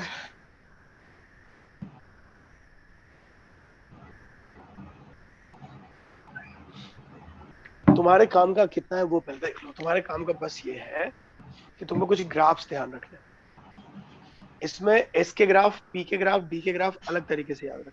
ठीक है, जैसे जितने भी एस ग्राफ होते, ठीक है, देखो एस के जितने ग्राफ होते तो इधर लिखो साई, इधर लिखो आर। आर क्या है? न्यूक्लियस से डिस्टेंस। तो साई मतलब आर स्क्वायर ना? नहीं, साई हो गया, साई तो आंसर्स है। साई देखो की जगह आर ले सकते हैं क्या? हाँ आर ले सकते हैं, बिल्कुल ले सकते हैं, जब रेडियल वेव ले फंक्शन सकते होगा। हैं, हाँ। ठीक है, अगर रेडियल वेव फंक्शन होगा तो साई की जगह पे हम आर लिख सकते हैं, ये वाला आर, क्योंकि ये वैल्यू बदलती रहती है। सो अभी मान लो साई की बात कर लेते हैं, एक ही बात होगी। देखो मान लो ऐसे तुम ग्राफ ले रहे हो, मान लो तुम रेडियल वेव फंक्शन निकाल रहे हो, ये तुम्हारा रेडियल वेव फंक्शन है और ये आर डिस्टेंस है। तुम सोचो तुम न्यूक्लियस के पास हो, ठीक है, याद ऐसे सिंपल सोचो, न्यूक्लियस के पास हो। अब तुम क्या कर रहे हो, आगे बढ़ रहे हो और तुम देख रहे हो कि इलेक्ट्रॉन तुमको कहाँ कहाँ मिलेगा और कहाँ कहाँ नहीं मिलेगा। ठीक है, नेचुरल। इसके लिए तुम अपना ग्राफ यूज कर रहे हो, तो तुम देख रहे हो कि न्यूक्लियस के पास इलेक्ट्रॉन मिलने की पॉसिबिलिटी बहुत ज्यादा, और जैसे जैसे तुम दूर जा रहे हो पॉसिबिलिटी कम होती है। हालांकि कहीं ऑफिशियली टच नहीं हो रही, लेकिन ये हाइपरबोलिक पाथ धीरे धीरे कम होता जा रहा है जैसे जैसे तुम दूर जा रहे हो। ये 1s का ग्राफ। 1s क्या होता है याद करो, न्यूक्लियस के पास जो सबसे नजदीक वाला ऑर्बिटल है उसी को 1s क्या कहते हैं? 1s। 1s। तो तुमको याद रखना है कि s ऑर्बिटल जितने होते हैं उनके ग्राफ ऐसे ही होते हैं, और 1s में इलेक्ट्रॉन के पास इलेक्ट्रॉन मिलने की पॉसिबिलिटी सबसे ज्यादा, देखो सबसे ज्यादा, और जैसे जैसे दूर जा रहे हो पॉसिबिलिटी कम होगी। सर तो ये अगर किसका? हाँ एक्स एक्सिस को कट करेगा तो वो क्या होगा? सही बात है। अब अगर 2s लोगे, ठीक है, इसी में अगर 2s का ग्राफ बनाया जाए तो 2s में क्या होता है रेडियल नोड्स होते हैं, मतलब कुछ ऐसी ऐसा। जगह भी मिलती है जहां पे इलेक्ट्रॉन मिलने की पॉसिबिलिटी बिल्कुल जीरो होती है, तो कट करना पड़ेगा, तो कट करेंगे। कट होने का मतलब होगा वहां पे इलेक्ट्रॉन मिलने की पॉसिबिलिटी बिल्कुल जीरो, यस सर। और इसको कहते हैं रेडियल नोड, यानी वो प्लेस जहां पे इलेक्ट्रॉन मिलने की पॉसिबिलिटी जीरो है। समझ में आई बात? हाँ तो सर। पता ये चल रहा है कि 1s में कोई नोड नहीं होता, नो नोड। 2s में एक नोड होता है। वैसे 3s लोगे तो क्या होगा? दोनों। दो नोड। ओके, रेडियल नोड निकालने का वो n minus l minus l 1। Yes, ये देखो ऐसे दो नोड, फॉर्मूला वही है, n-l, तुम्हें याद तो है। तो जितना कट हो, अब देखो प्रॉब्लम क्या है, प्रॉब्लम यह है कि हमने आर के फॉर्म में सब बना रखा है, और अब जैसे मान लो अगर कोई मैथमेटिकल फॉर्म है तो नीचे जा रहा है तो हम थ्योरेटिकली उसे एक्सप्लेन नहीं कर पाएंगे। मान लो ये आर है, इसलिए हम क्या करते हैं, आर स्क्वायर का फॉर्म लेते हैं। मान लो 2s का ग्राफ, तो हम इसमें आर ना लेके आर स्क्वायर लेते हैं, क्योंकि हमको आंसर्स में अच्छा। आर स्क्वायर लेना पड़ेगा, क्योंकि हम नेगेटिव को दिखा ही नहीं सकते। तो देखो जहां कट हो रहा था वहां कैसे करेंगे, यहाँ से यहाँ आएंगे, यहाँ कट हुआ, इसका ऊपर उसी का मिरर इमेज लेंगे, यस सर। इसीलिए हम आर ना लेके आर स्क्वायर को लेते हैं, electron finding probability density. Okay sir. वैसे मान लो 3s का है तो 3s का आर अगर लेंगे तो ऐसा होगा,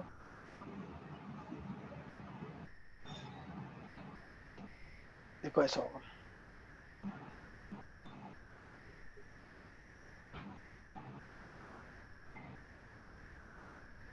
और अगर आर स्क्वायर लेंगे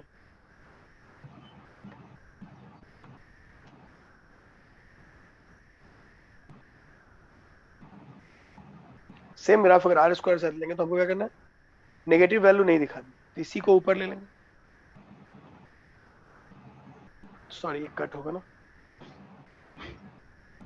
जैसे ये है वैसे होगा ऊपर, कट हुआ जैसे कट हुआ ऊपर बस कट, और फिर ऐसे, बस समझ में आ रही बात? अच्छा। दैट्स इट, इतनी सी बात है, बस यही ग्राफ है। तो तुमको क्या करना है, कोई भी किसी का भी निकाल सकते, बस ध्यान ये रखना है कि एस और पी के ग्राफ अलग अलग होते हैं। एस के ग्राफ ऐसे होते हैं जैसे तुम जानते हो, अब कोई 5s का पूछ रहा है तो उसमें नोड पता कर लो, और जितने नोड है उतने कट कर लो। समझ में आई बात? अच्छा। लेकिन एस का ग्राफ अलग होता है, पी का ग्राफ, डी का ग्राफ, एफ का ग्राफ एक जैसा होता है। जैसे 2p का ग्राफ या 3D का ग्राफ या 4F का ग्राफ, ये एक जैसा होगा, क्योंकि देखो P2 से शुरू होता है, D3 से शुरू होता है और F4 से शुरू होता है। इन लोगों का ग्राफ अलग तरीके से होता है, ऐसा। यहाँ पे तुम ऐसे लेते हो R R R, इनका ग्राफ ऐसा होता है, देख रहे हो, इस तरह से होगा। नोड वही रहेगा, नोड देखो 0 था, ये 2P इन तीनों का कंबाइंड ग्राफ। लेकिन अगर 3P का लें या 4D का लें या 5F का लें तो ग्राफ अलग है, ऐसा। एक नोड तुमको दिखाना है, देखो एक नोड दिखाना है, बस ज्यादा लंबा जाना ही नहीं, एक नोड दिखाना है, तो कैसे होगा, ये गए ऐसे टच किया और ऐसे, एक नोड हुआ ना। Yes sir. इसी का R स्क्वायर कैसे होगा,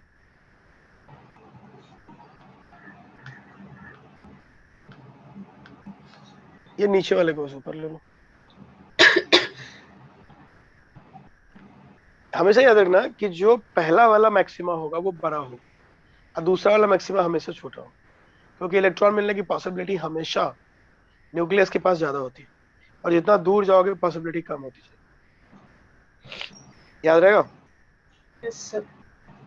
तो यही तरीका है, तो इसमें ग्राफ में बस इसको याद रख लेना है, ज्यादा इसमें घुसना नहीं है, क्योंकि पैटर्न याद रखना है, हर ग्राफ को याद रखने की जरूरत नहीं, बट पैटर्न याद रखना है कि ग्राफ किस तरह से बनेगा। Yes sir.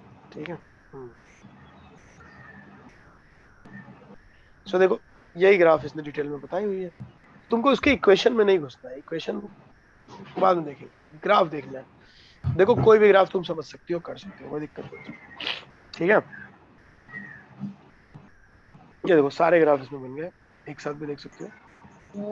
बस देख, ये 2S का ग्राफ है, S का ग्राफ है, P का ग्राफ है, तुमको बस उसमें जाना है। देखो इसमें थोड़ा डिटेल में देख लो सारे रेडियल नोड्स, देखो एक एक करके देखो। देखो ये 2P का ग्राफ है, अभी सिखा था ना मैंने, देखो ये 2P बिना कोई नोड के चला गया। देखो ये 3P है, एक नोड,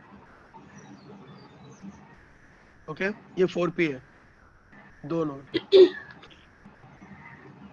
बस ये ध्यान रखना है, बस मन में क्या रखना है कि S के ग्राफ हाइपरबोलिक होंगे इस तरह से, और PDF के ग्राफ ऐसे होंगे। तुम्हें बस एक काम करना है, n-l-1 डाल के पहले रेडियल नोड निकाल लेना, कितने रेडियल नोड बनेंगे। एक बार रेडियल नोड आ गया उसके हिसाब से कट कर लो, बस इतना ही करना है। हाँ सर, ठीक है, समझा। हाँ। उसके बाद एक और होता है, इसको बोलते हैं रेडियल प्रोबेबिलिटी डिस्ट्रीब्यूशन फंक्शन। इसमें क्या करते हैं हम क्या करते हैं, पर्टिकुलर पता करते हैं कि एक, देखो ये सामने देखो सर्कल है जो कि नीचे शेडेड किया गया, तो कोई कह रहा है कि एक पर्टिकुलर वॉल्यूम मैं आपको दे रहा हूँ, आप मुझको उस वॉल्यूम में बताओ कितनी रेडियल प्रोबेबिलिटी डेंसिटी। तो कर लेंगे, अपना क्या है, हमको तुम मुझको इसका वॉल्यूम बता दो कितना है, मैं इसको R² से मल्टीप्लाई कर दूंगा, बस इतना सा काम है। तो लोगों ने क्या किया, ये जो शेडेड एरिया है उसकी वॉल्यूम निकाली। देखो यहाँ कैसे निकालोगे शेडेड एरिया का वॉल्यूम, टोटल R वाला सर्कल का एरिया माइनस होगा। हाँ, तो 4/3 पायर क्यू अंदर वाला एरिया है, अब 4/3 R + dr का होल क्यू टोटल एरिया होगा। तो अगर बड़े वाले में से छोटे वाले को माइनस करेंगे तो हमको शेडेड एरिया का वॉल्यूम निकल जाएगा ना। Yes sir. ध्यान रहे dr बहुत छोटा डिस्टेंस है, इसलिए dr का स्क्वायर और dr का क्यूब बहुत छोटा हो जाएगा, उसको नेग्लेक्ट कर सकते हैं। इसी बेसिस पे इसको थोड़ा सा ठीक करके बनाया, तो हमको वॉल्यूम मिल रहा है ये 4πr² dr, ये वॉल्यूम मिल गया मुझको। और रेडियल प्रोबेबिलिटी डेंसिटी में हमको पता ही है कि कितना होता है इलेक्ट्रॉन फाइंडिंग प्रोबेबिलिटी डेंसिटी, वो है R²। इसको जब मैं R² से मल्टीप्लाई करूंगा तो मुझे एग्जैक्ट मिल गया प्रोबेबिलिटी जो इस पर्टिकुलर वॉल्यूम में घूम रहा हो। तो इसका जो इक्वेशन बन रहा है वो है 4πr² dr R²। इसमें जो वेरिएबल है वो है 4πr²।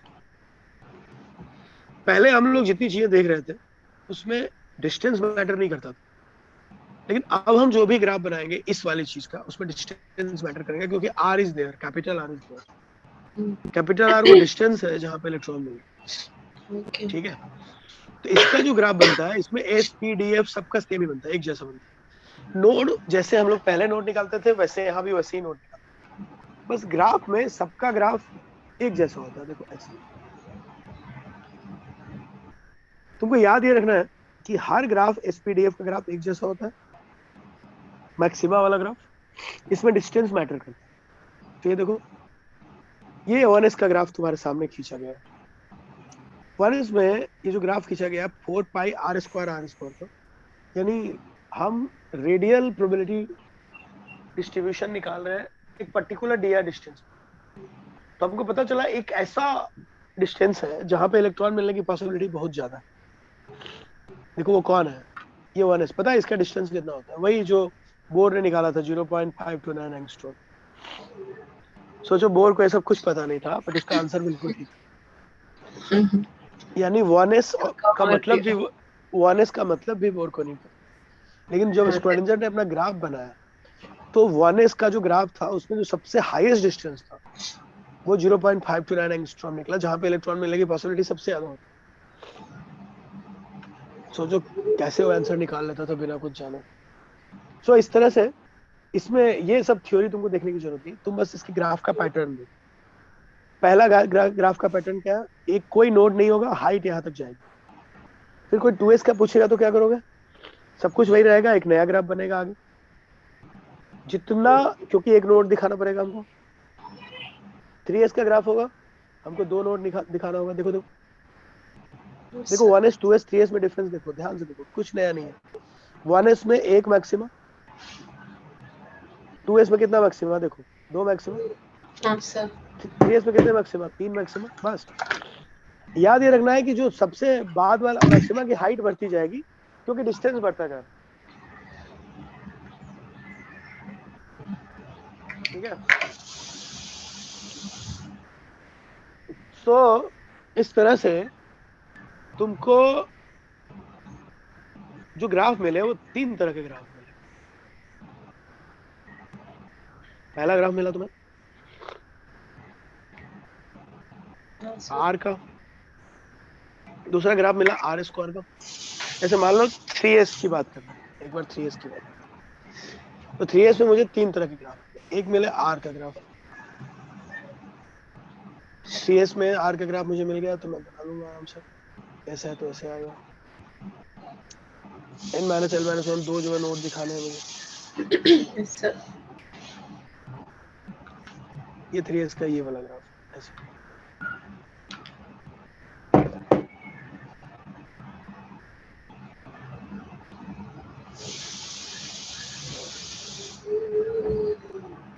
इसका मैं अगर R² का ग्राफ लिखूं, हाँ सब वो टच हो रहा है ना?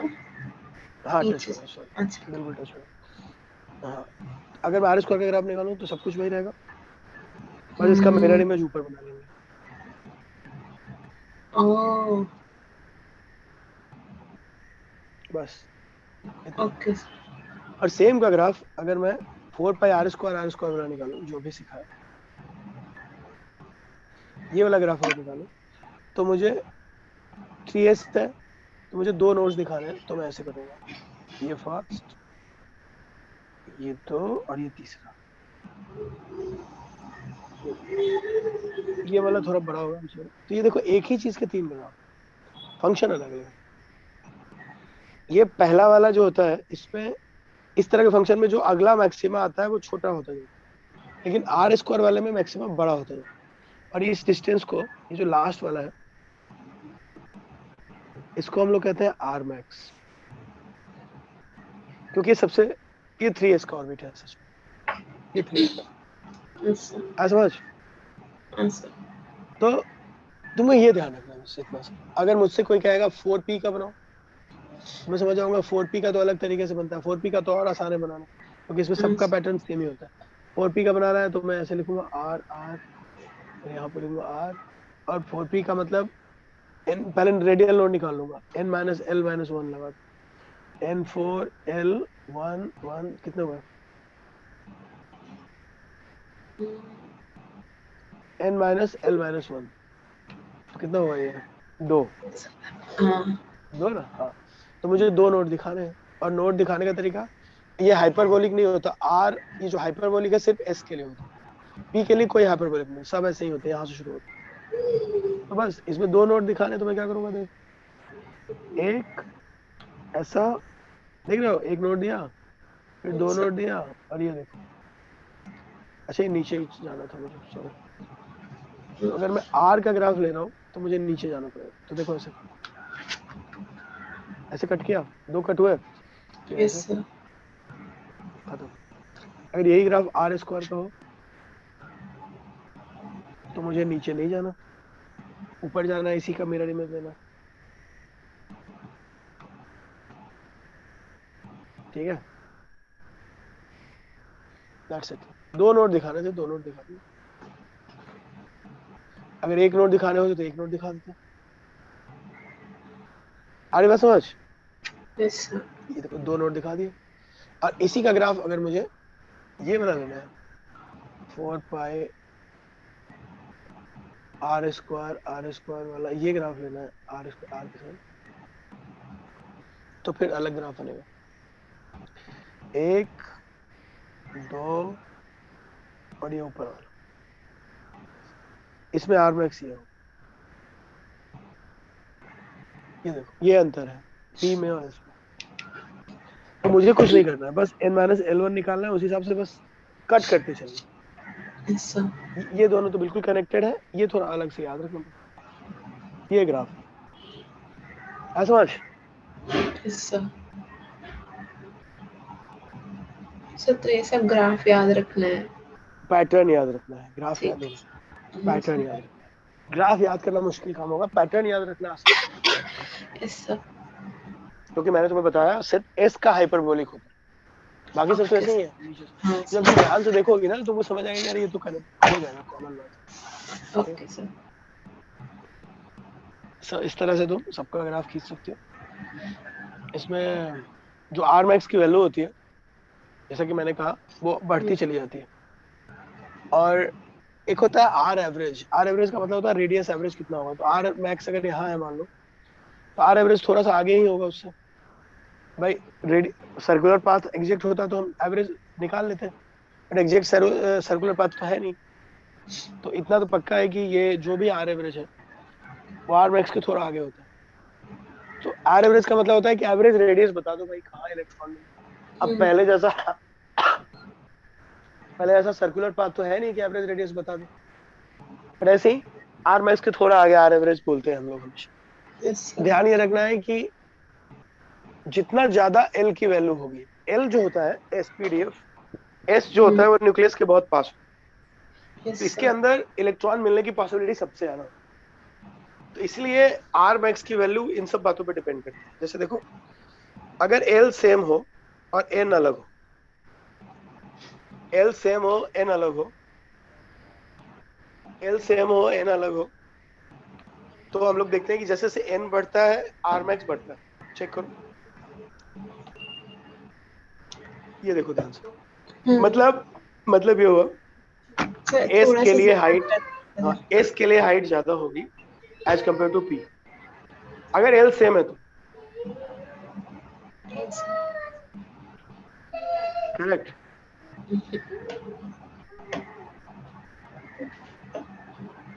समझ रहे हो? तो बस ध्यान रखना है इसका कि 2s यस सर। यहाँ पे, तो l is same but n is different. As value of n increase है आर मैक्स इंक्रीज, लेंथ बढ़ता चला जाएगा, क्योंकि दो का लेंथ 1 से बड़ा होगा, थर्ड का 2 से बड़ा। ठीक है। इसके बाद दूसरा केस है कि अगर एन सेम हो एल डिफरेंट, तो एल अगर बढ़ता है तो आर एवरेज बढ़ता है और आर मैक्स घटता है। मतलब 3s के लिए इलेक्ट्रॉन मिलने की पॉसिबिलिटी 3p से ज्यादा होगी, और 3p के लिए इलेक्ट्रॉन मिलने की पॉसिबिलिटी 3d से ज्यादा होगी।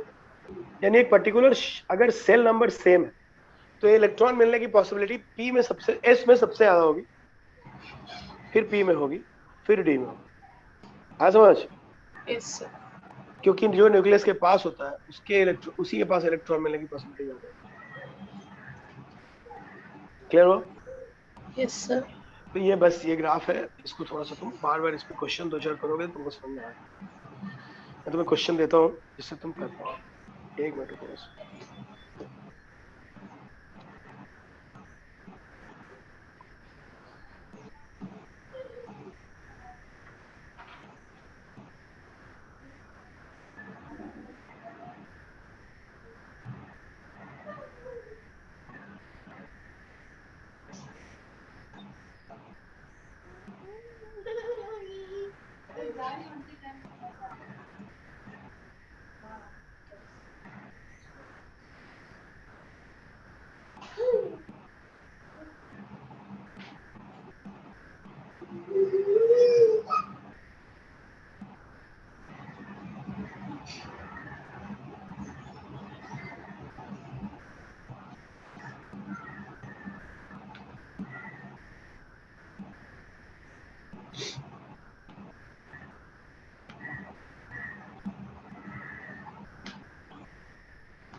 स्क्रीन दिख रहा है?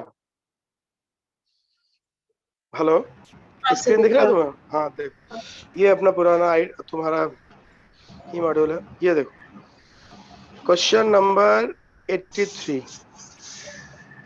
अब ट्राई कर सकते हो तुम। 83 ट्राई कर सकते हो, 84 ट्राई कर सकते हो, ये सब क्वेश्चन ट्राई हो सकते हो। अच्छा देखो 83 ट्राई करना। Which of the following is the correct representation of plot radial probability 4 pi r square in y axis? ये तुमको 4D के लिए करना है, तो चलो मुझे आंसर बताओ क्या होगा, अच्छे से सोच के। पहले 4D लो, n माइनस l माइनस 1 बनाओ, फिर दिमाग लगाओ। चलो ओके हाँ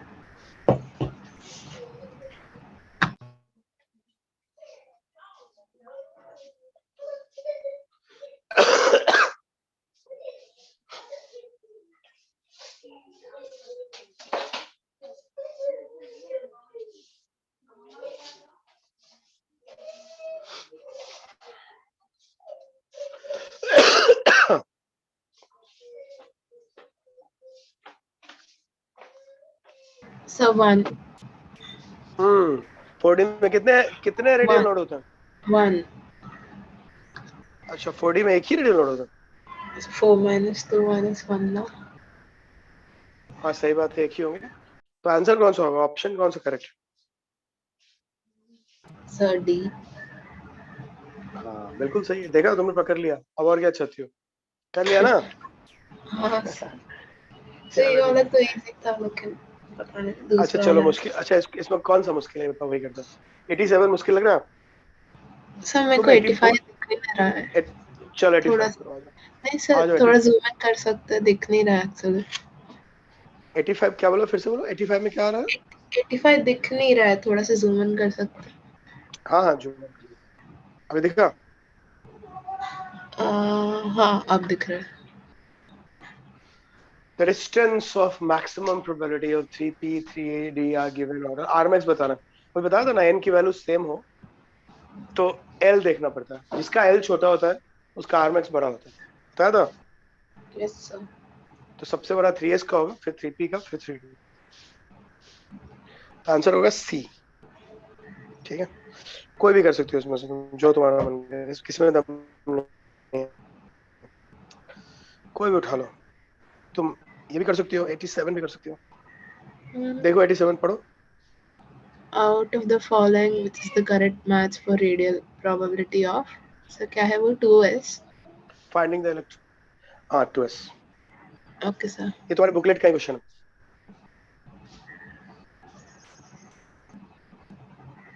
तुम्हें ये बताना है कि ये ए बी सी में कौन हीलियम का है, कौन हाइड्रोजन का है, कौन लिथियम का है। क्या एटॉमिक नंबर बदलने से क्या होता है? सर लेकिन probability of finding मतलब वही साई की वैल्यू, वो जो 4 पाई आर स्क्वायर वाला जो हम वैल्यू ले रहे थे उसी की बात कर। देखो करेक्ट मैच। इसमें अच्छा वो सबका रेडियल नोट निकालना है, उसके बाद उसको देखना है, तो जिसका मैच कर रहा होगा रेडियल वो नोट तो होगा। 2s का ही होगा, खाली वो बोल रहा है जेड की। ये देखो ये ओह तुम्हारा ही ये तुम्हारा ही है, उसके बाद तुमको एक बार पढ़ने की जरूरत है। ये देखो ये थ्योरी ऑलरेडी तुम्हारे पास है, बोर्ड का ही है, उसका ही है, पेस वाला ही है। देखो यहाँ पे देखो ध्यान से, ये जो आरमैक्स की वैल्यू होती है वो एल पे डिपेंड करती है, डी पे डिपेंड करती है, पी पे डिपेंड करती है, और जो भी फंक्शंस होते हैं यहाँ पे, देखो यहाँ पे सारी वैल्यूज दी गई है। हाँ ये देखो ये फंक्शंस, ये शॉर्ट में दिया हुआ है सब कुछ। सर ये मेरे को भेज देंगे आप? ये तुम्हारे पास नहीं है, एक मिनट रुको। ये नहीं सर, ये आई पीडीएफ गेस ये में है। पेस का है। नहीं सर पेज का नहीं है। अरे इस पे दिस कोचिंग का नाम लिखा है ना, इसने ओह पेस का ही उड़ाया था। अच्छा। अरे तो किसी कोचिंग का थोड़ा ना होता है, हम जैसे टीचर्स का होता है, बनाते हैं हम टीचर हैं, है ना। अब टीचर जब चला गया छोड़ के, तो ऐसा थोड़ा है कि हमारी बनाई गई चीज चली गई, सब हमारा है। समझ रहे हो, कोचिंग वाले जितना भी उछल कूद कर ले, सब हमारा ही होता है, हम नहीं बनाया सब, ये सब हमारा है।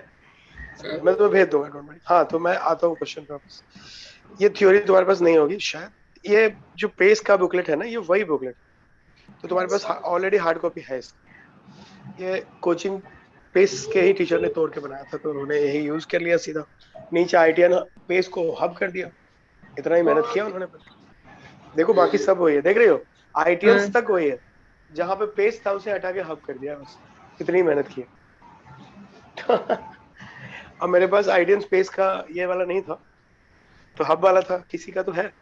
अब देखो ध्यान से देखो, ये क्वेश्चन मैं करता हूँ तुम्हारे लिए। अरे कहाँ गया भाई यार, ये सॉफ्ट कॉपी का यही प्रॉब्लम है, बहुत तेजी से भागता है। सो अगर हमसे कभी कोई क्वेश्चन पूछेगा तो एक तो हम देखेंगे शेल नंबर सेम है कि नहीं, दूसरा देखेंगे अगर सेल नंबर सेम है तो सब सेल सेम है कि नहीं। ये कुछ और पूछ रहा है, और देख इसने क्या कहा है कि पहले समझो, इस बात को समझो, वहां पे हर जगह पे ए नॉट चल रहा था, याद है तुम्हें? जब हम डिस्टेंस निकाल रहे थे तो ए नॉट क्या था, हाइड्रोजन के पहले सेल का रेडियस। अगर हाइड्रोजन के जगह पे कोई और आएगा तो ए नॉट की वैल्यू तो अलग होगी ना। जैसे हाइड्रोजन के पहले सेल का रेडियस 0.529, हीलियम का कितना होगा 0.529 इंटू 4, लिथियम का कितना होगा 0.529 इंटू 9, बेरिलियम का कितना होगा 0.529 इंटू समथिंग। तो अगर मैं हाइड्रोजन के अलावा कोई और लूंगा तो इतना तो पक्का है ना कि जो डिस्टेंस होगा आर मैक्स का वो बढ़ेगा। डिस्टेंस बड़ा होगा, डिस्टेंस बड़ा होगा। अब समझना जरा ध्यान से कि अब इसको जरा एक एक करके समझते हैं। अब देखो ग्राफ सबका सेम ही है, ध्यान से देखो, ए बी सी तीनों के ग्राफ के पैटर्न को देखो, ग्राफ सेम ही है, बट जो डिस्टेंस है उसके हिसाब से बात करते हैं, ठीक है। अब देखो जिसके पास जैसे हाइड्रोजन है, सबसे पहले देखो एक हाइड्रोजन का है, एक हीलियम का है, एक लिथियम का है। हमको ये बताना है कि इसमें से हाइड्रोजन का कौन है, हीलियम का कौन है और लिथियम का कौन है। तो देखो मुझे इतना पता है कि जो हाइड्रोजन का होगा, जो भी ग्राफ हाइड्रोजन का होगा उसमें जेड की वैल्यू, एटॉमिक नंबर ज्यादा होने का जो सीधा फायदा था वो था r equal to r not n square by z होता। तो आर मैक्स की हाइट बढ़ जाएगी, सीधा सीधा दिख रहा है। तो आर मैक्स की हाइट सबसे ज्यादा किसके लिए होगी, जिसका जेड सबसे ज्यादा। तो आर मैक्स की हाइट सबसे ज्यादा किसके लिए होने वाली है, लिथियम के लिए। तो देखो आर मैक्स की सबसे ज्यादा हाइट ए वाला, ए की हाइट सबसे ज्यादा है, दिख रहा। मैं थोड़ा बड़ा कर देता हूँ, इस ग्राफ को ध्यान से देखो। देखो तीन ग्राफ है ना ए बी सी, तीनों एक जैसे ही हैं, तीनों ने एक ही जगह कट किया है, बट ए का लेंथ आर मैक्स सबसे ऊंचा है, दिखाई दे रहा। बी छोटा है, सी और छोटा है। तो मैंने क्या कहा, जिसके जेड की वैल्यू ज्यादा होगी उसका आर मैक्स बड़ा होगा, सिंपल। तो सबसे बड़ा किसका आर मैक्स है, ए का, फिर किसका है, बी का, फिर किसका है, सी का। इसका मतलब ए जो है वो लिथियम है, बी जो है वो हीलियम है, और सी जो है वो हाइड्रोजन है। बात खत्म, इतनी सी बात। आर मैक्स उसका बड़ा होगा जिसका जेड बड़ा होगा, बस इतनी सी बात, ठीक है। क्योंकि आर की वैल्यू डिस्टेंस में आ रही है और वो जिसकी ज्यादा होगी उसका लेंथ बड़ा कर, बस इतनी सी बात है। तो जनरली या तो mole same, number of cell same देके सब सेल्स का डिफरेंस पूछेगा, सब सेल रहेंगे, या फिर ये पूछेगा तो कर ही लो, इसमें कोई बड़ी बात नहीं है। तो ये तुम कर सकते हो। उसके बाद देखो ये इस तरह क्वेश्चन को कैसे करते हैं, ये वाला एक क्वेश्चन दे देगा कि बताओ इसमें रेडियल लोड कहाँ मिला। एक गंदा सा क्वेश्चन होता है, इसको देख के डिसाइड करना होता है रेडियल लोड कहाँ मिला। रेडियल लोड का मतलब क्या होता है, इसको जीरो कर दो, बस इसके सामने जीरो पुट कर दो। क्यों? क्योंकि रेडियल लोड तो वही मिलेंगे ना जहाँ फंक्शन जीरो हो। ओके। अब इसको जीरो कैसे बना सकते हो, ये तो एक्सपोनेंशियल फंक्शन है, तो जीरो हो ही नहीं सकता। तो जीरो करने के लिए बीच वाला क्वाड्रेटिक ही है जिसको जीरो कर सकते, उसके सामने जीरो डालो, साई के दो वैल्यू आएंगे, एक मैक्सिमम एक मिनिमम, और उसके सामने ये वाला वैल्यू पुट कर दो, आर के दो वैल्यू मिल जाएंगे और वहीं से पता चल जाएगा, ठीक है। तो इस तरह क्वेश्चन कर सकते हो आराम से, समझ रहे हो। तो डरने की जरूरत नहीं है, ग्राफ तुम समझ सकते हो, ग्राफ पे काम कर सकते हो, डिस्टेंस देख सकते हो, इसकी जितनी वैल्यूज है उसको कर सकते हो, सब देखने की बात है, मुश्किल इसमें कुछ भी नहीं। ओके। हाँ सर। तो तुम्हारा ये रहा कि ये वाला पूरा पार्ट कर लेना है, इलेक्ट्रॉनिक कॉन्फ़िगरेशन वाला पार्ट। और जो क्वांटम नंबर है, क्वांटम नंबर में तुम्हें क्या दिक्कत है? क्वांटम नंबर सब याद है, प्रिंसिपल, अजीमुथल, कहीं हाँ क्या ठीक डाउट है है, उसमें? लेकिन इलेक्ट्रॉनिक कॉन्फ़िगरेशन आप करवा दे। इलेक्ट्रॉनिक कॉन्फ़िगरेशन तुम्हें आता है, डरो मत, मैं पढ़ा दूंगा। तीन ठीक बातें हैं, ऑब्बा प्रिंसिपल, है। हाइजेनबर्ग, ऑब्बा प्रिंसिपल, और दूसरा है पॉलीज पॉली, और एक्सक्लूसिव। तीसरा है होल्ड्स। ऑब्बा क्या कहते हैं? जिसकी एनर्जी ज्यादा उसको बाद में भरो, जिसकी एनर्जी कम उसको पहले एक भरो। बार लेकिन ये डिटेल में पढ़ा दिएगा। हाँ मैं डिटेल में पढ़ा दूंगा, लेकिन मैं चाहता हूँ कि तुम एक बार ट्राई कर लेना। हाँ हाँ सर, मैं ट्राई ठीक है, करूँगी। हाँ सर। हाँ ट्राई कर लेना, और इस तरह के सारे क्वेश्चन जितने हो सके तुम क्वेश्चन ट्राई करो, डरो मत, क्वेश्चन काफी होंगे। उसके बाद हम लोग करेंगे जहां जहां तुम फंसो। ठीक है, ओके तो सर। हाँ मुश्किल वाला जो ग्राफ था वो मैंने तुम्हें बता दिया, अब तुम्हें इससे डरने की जरूरत नहीं है। बुकलेट के सवाल करते हैं के लिए तुम तैयार हो? ठीक है। Okay sir. सर तो नेक्स्ट वीक क्लास नहीं होगी, ये लास्ट क्लास है अभी। देखते हैं अगले वीक एक क्लास सोचेंगे लेने का, बट दो शायद ना हो, एक कोशिश करेंगे ओके ले लेने की। सर। हाँ ठीक है। ठीक है सर। हाँ अच्छा, सर। एक आध दिन तुम एक आध क्लास ऐसे इवनिंग में रख सकते हैं अपन, कभी कभी एक आध दिन। सर 12th के पहले लेकिन। हाँ हाँ, आई एम टॉकिंग अबाउट 12 के पहले, नॉट हाँ हाँ आफ्टर सर 12। फिर चलेगा। हाँ 12 के पहले ही, क्योंकि हो सकता है किस दिन में अवेलेबल ना रहो, तो पहले ठीक है लेके सर। निकल लूंगा। ठीक है, हाँ सर। हाँ चलो ठीक है, तो ये पूरा करके रखो, अगले दिन यही मिलते हैं। ठीक है, कि ओके तुम सर। पूरा क्वेश्चन अब सॉल्व कर सकती हो, डर निकालो, और जहां जहां हम फंसेंगे वो करते रहेंगे वापस। ठीक है, ओके सर। हाँ सर। चलो, okay, take care, bye. Thank you sir, bye.